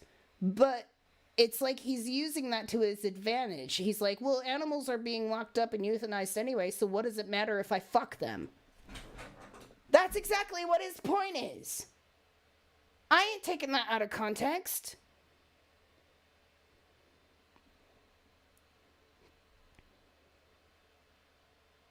Yo, look, yeah, I'm a see, honestly, vegan. I'd be full vegan. Just, you know, don't. And it's. Yo, I eat animals, but I'm not gonna fuck them. Okay, there's a very big distinction there. I think one is really insanely grotesque. Yes, eating animals is fucked up too. I get that. I get the arguments. It's totally valid. I'm not gonna deny that. Okay, like I am eating a dead animal that has been murdered. But fucking him. Come on now. and being locked up, taken away, fixed, or euthanized. I don't think bestiality should be a crime. Someone responds stop, and then Vaush says, and one of my geckos will run down and jump on my dick. Like they are giving me a full body hand job. And then he also shows pictures of... And there he is with all these geckos that he puts on his dick. Yo, bro. Of Vaush with his geckos, just looking at them. Flamenco responds to all of this by saying, I think how can this man sit there and say everybody is taking him out of context with all this gross ass shit and supposed accusations when he literally is doing this gross ass shit? Stay away from Vaush, my friends. I'm telling you, I don't give a fuck. Stay away from him. I don't care what other points he has about, like, politics or whatever. If he's a good orator, I don't give a fuck. Like, stay away. Oh, thank you so much, Lee, for gifting a membership. And it was... Brent, congratulations on the membership. And we got another membership. And it goes to Mistress Angelica. Thank you so much, Lee. What should we do for Lee? We should do,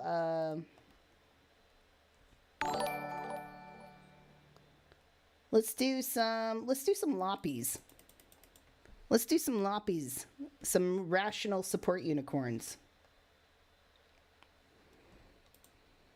Should be bullied, to be honest. Nigel responds with this picture of a man in a bow photoshopped onto him and says, you telling me Vaush is a pedo? Flamenco responds, nah, just a hypocrite. Jalen quote tweets Flamenco and says, Flamenco doesn't care that Vaush allegedly had lolicon in his folder. No, he just thinks Vaush is a hypocrite because Flamenco likes lolicon. Flamenco responds, yeah, Jalen, hypocrisy is bad. I never called Vaush a pedo. Drawings are literally not real. Now Vaush himself has called people that consume what was on his folder pedos, so he's a self-described pedo. If you want to defend someone like that, all power to you, I guess. And with that anti-Vaush pro-lolly take, that will be about it for this video.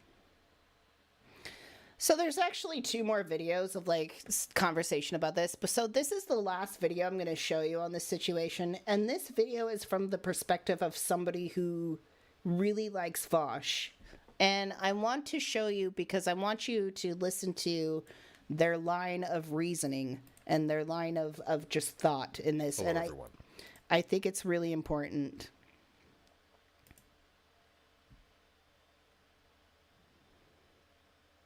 Why is my computer running so slow? Jesus Christ. Hello, everyone. I want to start by saying that I am genuine.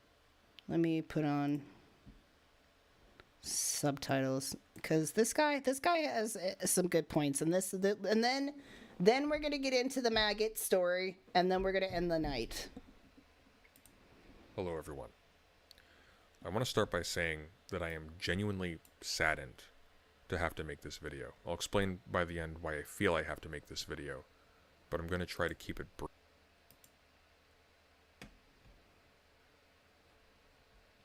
Oh, come on. Why is my computer like so slow right now? Brief, so we'll just get right into it. On February 6th, while streaming, Vaush attempted to save an image from his internet browser, and this automatically brought up a folder to the screen featuring explicit pornographic images of anime girls, some very clearly underage. This was streamed to his entire audience. You can see this is an example of the kind of structure that I'm referring to. And with an audience of Vaush's size, in no universe is something like this not going to spread everywhere. And 3 days later, Ethan Klein on the H3 podcast spent 2 hours of a live stream exposing the leak to 50,000 concurrent viewers, and went over what can be diplomatically described as optically unsound clips from Vaush's past in which he discusses issues surrounding child pornography and lolly content. Vaush immediately scheduled a stream afterwards, at the beginning of which I posted to his live chat that he should seriously consider whether this was a wise decision. Obviously, he didn't take this seriously, as he went on to try and explain away the presence of the underage content on his computer by claiming, and I kid you not, that he mistook it for short-stack goblin hentai. This is one of the reasons why stuff like this is impossible to clarify, because even talking about it comes across as like crazy defensive or whatever, right? But what else am I supposed to do? Let people like Ethan Klein lie and say that it was all like a folder full of lolicon, or just explain it, you know? Anyway, one of the two images just flatly didn't look like lolly. I don't give a shit. Like cope, diamond, I just don't care. Like disingenuous shit, you know? The other one is like a threesome with 2 chicks and a guy, and in retrospect, looking at it, knowing now that artist is a lolicon, yeah, I can see it. When I looked at it, I think the vibe that I got was like short stack, thick kind of thing. You know what I mean? Like the way like goblins get drawn in porn. You'll have to entertain me for a moment on this presumed shared knowledge of how goblins get drawn in pornography. But you know how they're all like thick short stacks, right? That was the vibe that I got, because in the image, the girl that's shown has super thick legs and has like tits and a belly. So that's just the vibe I got. Okay, we I didn't say anything.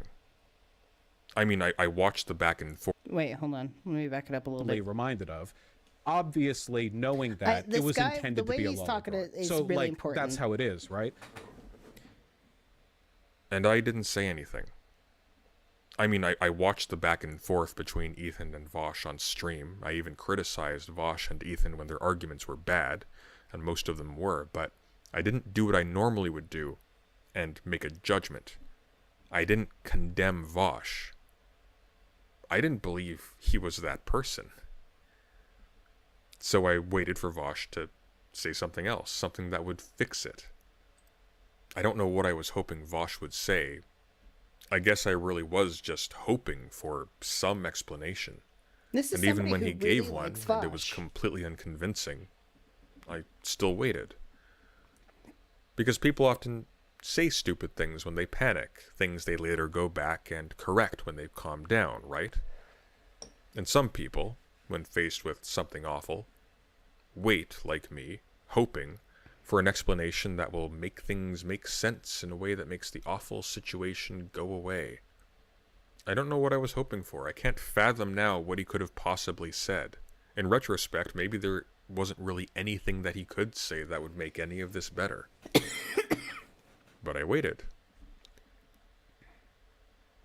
And Vaush went with goblins. There was a moment in Ethan's second stream on the Vaush leak where Ethan pointed out that if you're friends with someone in real life and you have history and you have rapport, and if something comes up that's really concerning, you would talk to your friend, right? But these are not my friends. These are people online that I know. Right. And even saying I know them is kind of stretching it. It's like, it's not this is not what you think it is. Something clicked in my head when I heard this. Like this line was directed at me. Obviously it wasn't, but it kind of felt like it. You see, I realized that I wanted to give Vaush a few days. Not simply because I liked Vaush as a person. Vaush has done genuinely good things for people in the community, from helping to raise funds for good causes or for friends in need, to defending friends when they're publicly attacked. This is someone who, in my world, in my corner of the internet, has come to matter. And it's really hard to watch someone who has come to matter to you, whose well-being you've come to care about, turn into something that disgusts you. That's a pretty fair assessment. And it's hard to have a friend come under attack. But these are not my friends. These are people online that I know. Right. And even saying I know them is kind of stretching it. These are not my friends. These are people online that I know. And even saying I know them is kind of stretching it. I realized I was thinking of Vaush as a friend, when in reality we had only talked a couple times. I was emotionally invested due to the way our communities seem to be entangled. Not just politically, but emotionally too. People in my community genuinely care about Vaush, and this whole complex of entanglements rubbed off on me, and it impacted how I regarded Vaush as an individual. During the H3 stream, and even my own watching it, Vaush's community were there defending him, for the same reason I was waiting.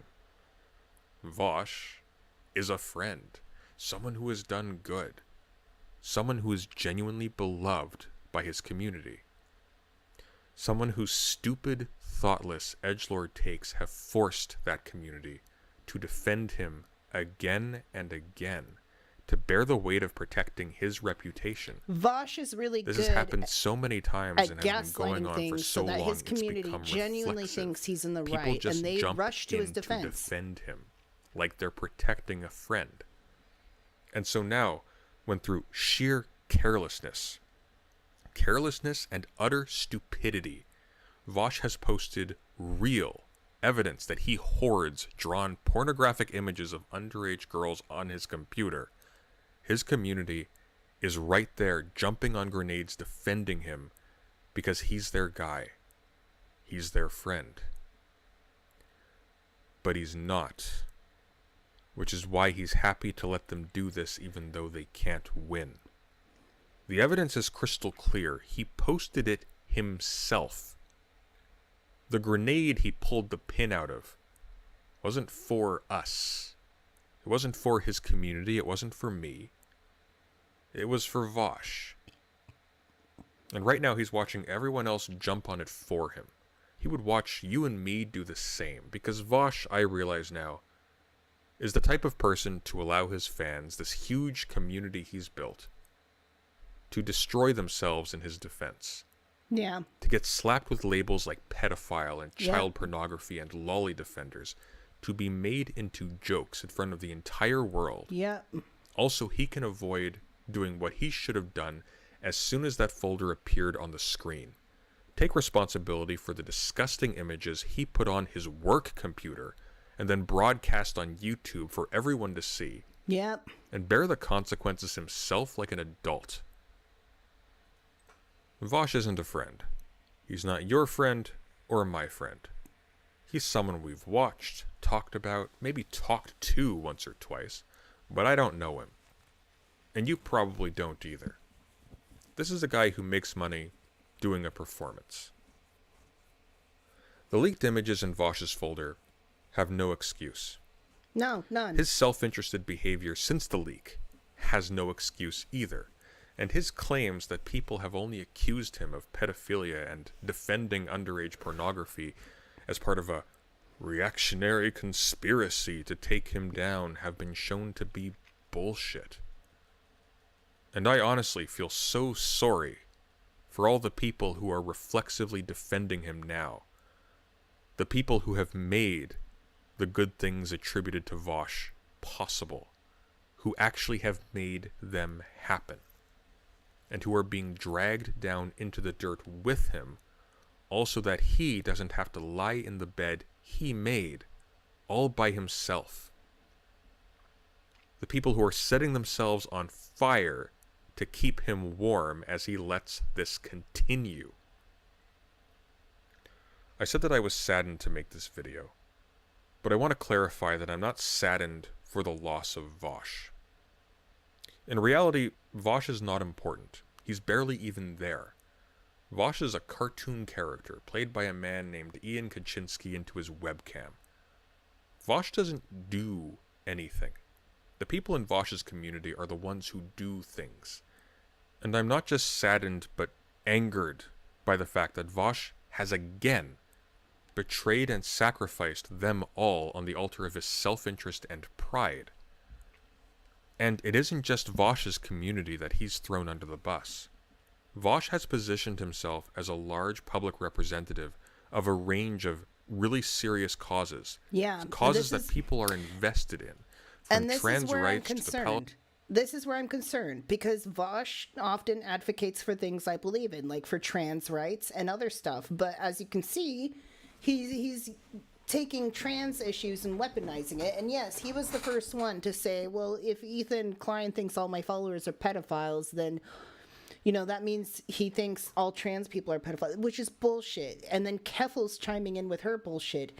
It's just so egregious. It just, to have somebody advocate for trans people and then use trans people as a tool to deflect issues that's going on with his own personal life is sickening to me. And frankly, I don't consider him an ally anymore because of that, or Keffels. Even though she is a trans woman, I don't feel like they're really allies in our cause. I really don't. Palestinians currently being massacred in Gaza. How the enemies of these would love to be able to point to a large community like Vaush's and point to them mockingly as pedophile enablers. Yeah, because Vaush and Keffels are defending this shit so hard, and then meanwhile, right-winged crazy people are trying to label trans people as pedophiles in general. This is fuel for them. They're giving them exactly what they want. Exactly what they want. And it's like, you're such a fucking idiot for doing that. And child pornography defenders, like he has allowed them to be framed as. Vaush has delivered the right wing a propaganda goldmine. This is not just internet drama, this is serious business. And Vaush isn't stupid. I know that he knows better. And frankly, I'm furious that he has chosen to put his own self-interest first, at the expense of his community and the things he claims to stand for at every turn. Vaush's community does not deserve this. He benefits from their support, and he benefits from his position as a public figure with a large following representing progressive causes. Vaush has a basic responsibility to prioritize these. He owes them better than this. I will not be throwing myself on a grenade for Vaush. Good for you, honey. Vaush is just a guy. But the parasocial relationships that people like Vaush cultivate in their communities make it so that one person's stupid, selfish decisions can undermine whole movements. Which is insane. Everyone pays for what Vaush has done, except Vaush. And I am making this video because even by just trying to be fair and to give him a chance to explain himself, I have been accused of parasocially defending Vaush myself. But the thing about parasocial relationships is that it's extremely hard to tell you're in one from the inside. And the embarrassing truth that I've come to realize is that even though I haven't defended Vaush, my reluctance to condemn him for what everyone can see he has obviously done is absolutely due to that same parasociality, which you never realize is there when you're the one in it. I was giving him the kind of generosity you would give to a friend. No more. I won't stand by Vaush's decisions, which have been selfish and irresponsible, and by which he has proved himself unfit to bear the responsibility that comes from having the attention and respect of large numbers of young people. And I will not defend him while he throws them under the bus to save his own skin. They deserve better. And I am done. Thank you for listening, and take care. Honestly, I think that's just the best way to summarize this. You know, listening to somebody who was like really into Vaush and just, you know, he was very responsible and he took responsibility, you know, and just recognized the situation and realized that he was in a parasocial relationship, and that's why he felt the need to defend Vaush. But Ethan Klein was right. He made a good point. He's like, this isn't a friend. I don't know this person, so what do I owe this person? Nothing. And he hit the nail on the head, this guy, saying, you know, Vaush has a lot of good movements going for him. His community accomplishes things. They fundraise. They do this and that. But now that Vaush is into this shit and deflecting everything in his own self-interest, he's throwing his community under the bus. Right-wingers are going to notice that, and the whole movement is just washed just because of Vaush's like selfish interest in this and just refusal to actually be an adult and take accountability. And that's why I want you all to see this. That's why I dragged you down into this rabbit hole. That's why I explained all this craziness to you, is because to me, the huge failing here was when Vaush and Keffels decided to bring trans people into it. It's like you really threw trans people under a bus for your selfish needs. Like really, like you made it worse. made it worse. In fact, I don't even think anybody would have drawn that conclusion until they literally said it. Oh, well, most of our followers are trans people. So it's like, was anybody really noticing that until you said it? No. So I definitely feel as a trans person that like Heffels and Vaush just like really took us and just like threw us in there like as a tool. Like I feel used as a tool in this crazy conversation with Vaush and his porno consumption. And I want to bring it up again because it just, you know, I think it just rings true, is Natalie's ContraPoints comment where she says using bogus transphobia accusations to defend a cis man's public consumption of sexually explicit childlike images is unbelievably harmful and egregious. It is unbelievably harmful. And I'm so disappointed in Keffels, who is a trans woman and is supposed to represent us with her large following, is pulling that shit. It pisses me off to no end. And it takes a lot for me to look at a content creator and say, hey, I really fucking hate this person. I really didn't give a shit about Keffels. You know, I liked some of her stuff, but when she said that trans comment, I'm like, it's over. It's over. I hate you for doing that to me, to us, to throwing us in there. Liz is saying Matt Walsh and Ben Shapiro will have a field. Yeah. The LGBTQ community wouldn't have taken a hit for this whole fucking fiasco if Keffels would have just shut the fuck up. She literally just inserted herself into the conversation for no reason. Trans people, shut up. I don't think I have anything else to say on this issue. So, at this point, we're going to do our little funny palate cleanser at the end with the maggots, and then we're going to say goodnight. Except for I think I lost it. Let's see.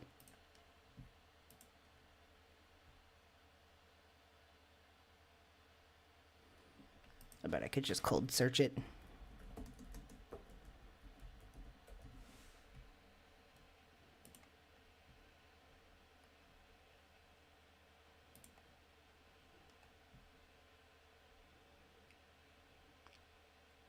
Okay, you're gonna get a kick out of this.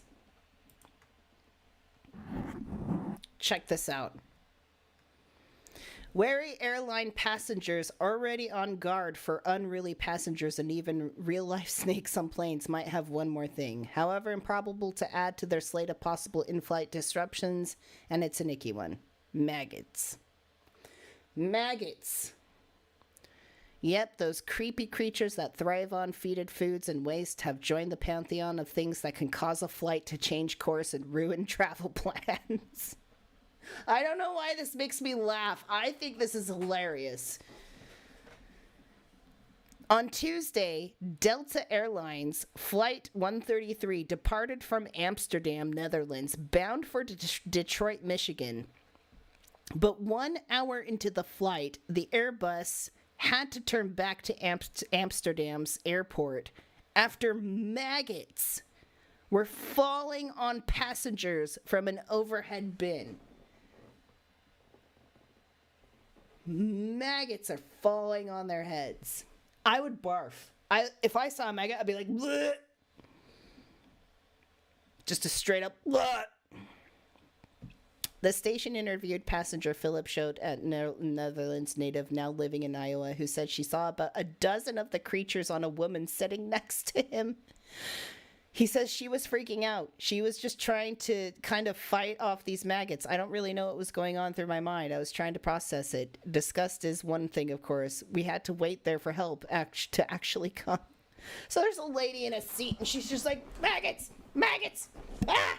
And then somebody's sitting next to her like, what the fuck? What the hell is happening? Anyways, the flight crew eventually traced the maggots to a passenger's bag, which contained rotten fish wrapped in newspaper. the fuck does that get past security? How the fuck do you check all the way into a goddamn airport and they're just like, nothing fishy going on here? Like, yes, ma'am, you can take your half-rotted fish wrapped lightly in a newspaper.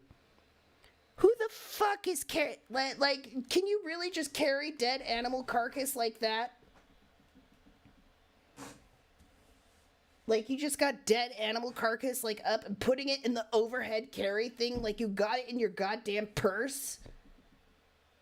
And then the little wiggly maggots, like, crawl out and they're falling on people's head. The gross, slimy, rotten fish. How did nobody smell that? How is nobody getting on the plane and be like, Jay, I smell something funny? Like, nobody?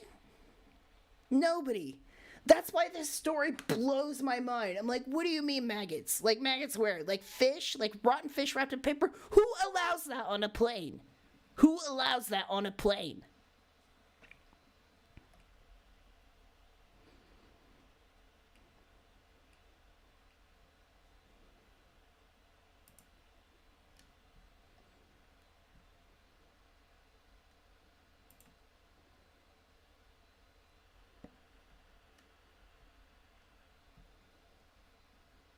Ew. I am rarely at a loss for words, but I gotta tell you, this one got me. Imagine you're nestled in your plane seat, taking off, when all of a sudden something comes falling down from the overhead compartment. She is freaking out, but yeah, she was just trying to kind of fight off these maggots. Philip Schott looked across the aisle. Seemed like a prank. Wiggly maggots like these falling from the overhead bin. I don't really know what was going through my mind. I was trying to process it. Disgust is one thing, of course. Okay, usually I have a question lined up, but I'm taking a minute to process. Philip on board Delta Airlines Flight 133, Amsterdam to Detroit. He says he saw at least a dozen fall on the poor woman next to him, then more. You push the call button. You gotta then wait. Some lady is schizo flipping, going schizophrenic next to you, going, oh my god, maggots. And you're sitting there like, what the fuck? So you hit the ding. You're like, ding. Excuse me, stewardess. Excuse me, ma'am. Hello. This lady, I don't know, she's flipping out. I don't know if she's schizophrenic and she's hallucinating or if there's actually maggots. I don't know. But help the situation. Because you're about to take off. And we had to wait there for help to actually come. He slithered into another seat to get away. When help came, the flight attendants tracked the... He slithered into another seat, just like the maggot slithered onto that lady's scalp. insects to a passenger's bag in the overhead bin. They found out that there was a rotten fish in there. The fish wrapped in a newspaper, and the guy who put it there stood up and actually claimed it. But I did see everyone's reaction to the bag being opened, which was just an immediate pinching of the nose. They took the not-so-precious cargo to the back of the plane, then a message from the pilot an hour into the flight. The pilot noted... You're telling me that that motherfucking bag went through the x-ray machine and nobody noticed some, like, fish bones flopped on top of each other? Nobody opened up the bag and was like, sir, I think something fishy's going on here. What do you have in this bag? Notified the plane of what was going on and made the call to turn the plane around. Back to Amsterdam. Philip says he didn't see the fish maggot guy get detained or anything. Philip got on another flight back to the States a few hours later, more than happy to get off that flight. Beyond the grossness of it, how in the heck did a rotting fish get through security? I am surprised that both a rotten fish and live maggots were not picked up on the security scan. Delta releasing a statement to us apologizing to those passengers. They say they pulled that aircraft for cleaning. I sure hope so. Reporting from Detroit Metro Airport, Jessica Dupnack on The Edge. Anyways, I thought that was a hilarious story. I thought that was a really fucking hilarious story. Just the whole scenery of just some lady, like, freaking out because there's something dropping on her, and the dude next to her, like, ma'am? Ding. Stewardess, can you help this ma'am, please? Like, can you help this lady? Yeah. I think that's it, though. Lee says, I love your background. Thank you. I artificially generated this background just to have for my computer. I wanted to make like a depiction of the new world, like the new Terra, like the new something, like create and destroy. I got my create and destroy triangles there, like they're just kind of like big buildings. I don't know, it's very Neogenian to me. Like I purposely tried to create like this Neogenian new world like background. So if you like it, I can put it on the Discord for members and you can download it and have it too if you guys want that. Laura's like, I'll give it to you, Jan. It's a really kind of crazy silly. It is. You love it? Yeah, okay. I'll post it I'll make it available. Every once in a while I like to generate, like AI generate a new background for myself. If you don't AI generate your own desktop backgrounds, I don't know what you're doing. Like, get up with the times.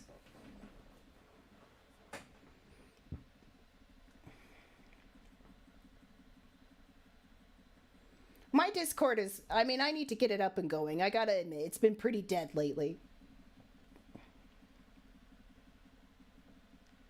But I'll put it on there. All right, my friends. What a wild ride tonight. In fact, we've been going for like 4 hours now. It's been a crazy, crazy ride with all the subjects today.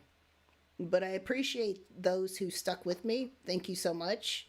I really enjoy this community, and I can assure you, without doubt, that I do not have any weird lolicon horse fetishes going on, and I never save porno on my computer. So there will never be a situation where you are forced to defend me watching questionable pornography. I just feel so good about myself. And you know what? I shouldn't, because it's so fucking basic. It's such a basic fucking thing to just not be into that, like, garbage. Like, so congratulations, Jan. You're normal. A fucking, like, regular person. But anyways, I love you guys so much. I'm feeling tired now. I think I want to eat dinner and watch some YouTube garbage and go to sleep and smoke. So pretty much like eat, like, and then smoke and then sleep. Those three things. Those are the three things. Eat, smoke, and sleep. That is what I'm doing.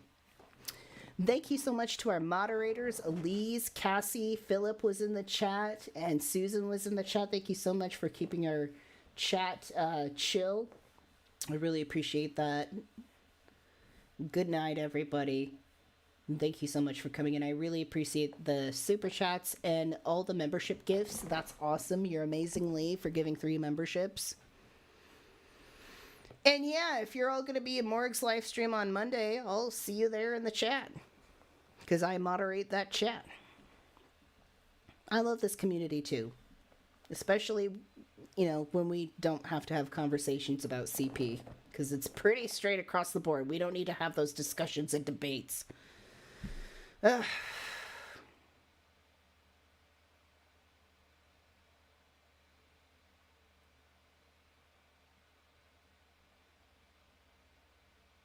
Disco Inferno.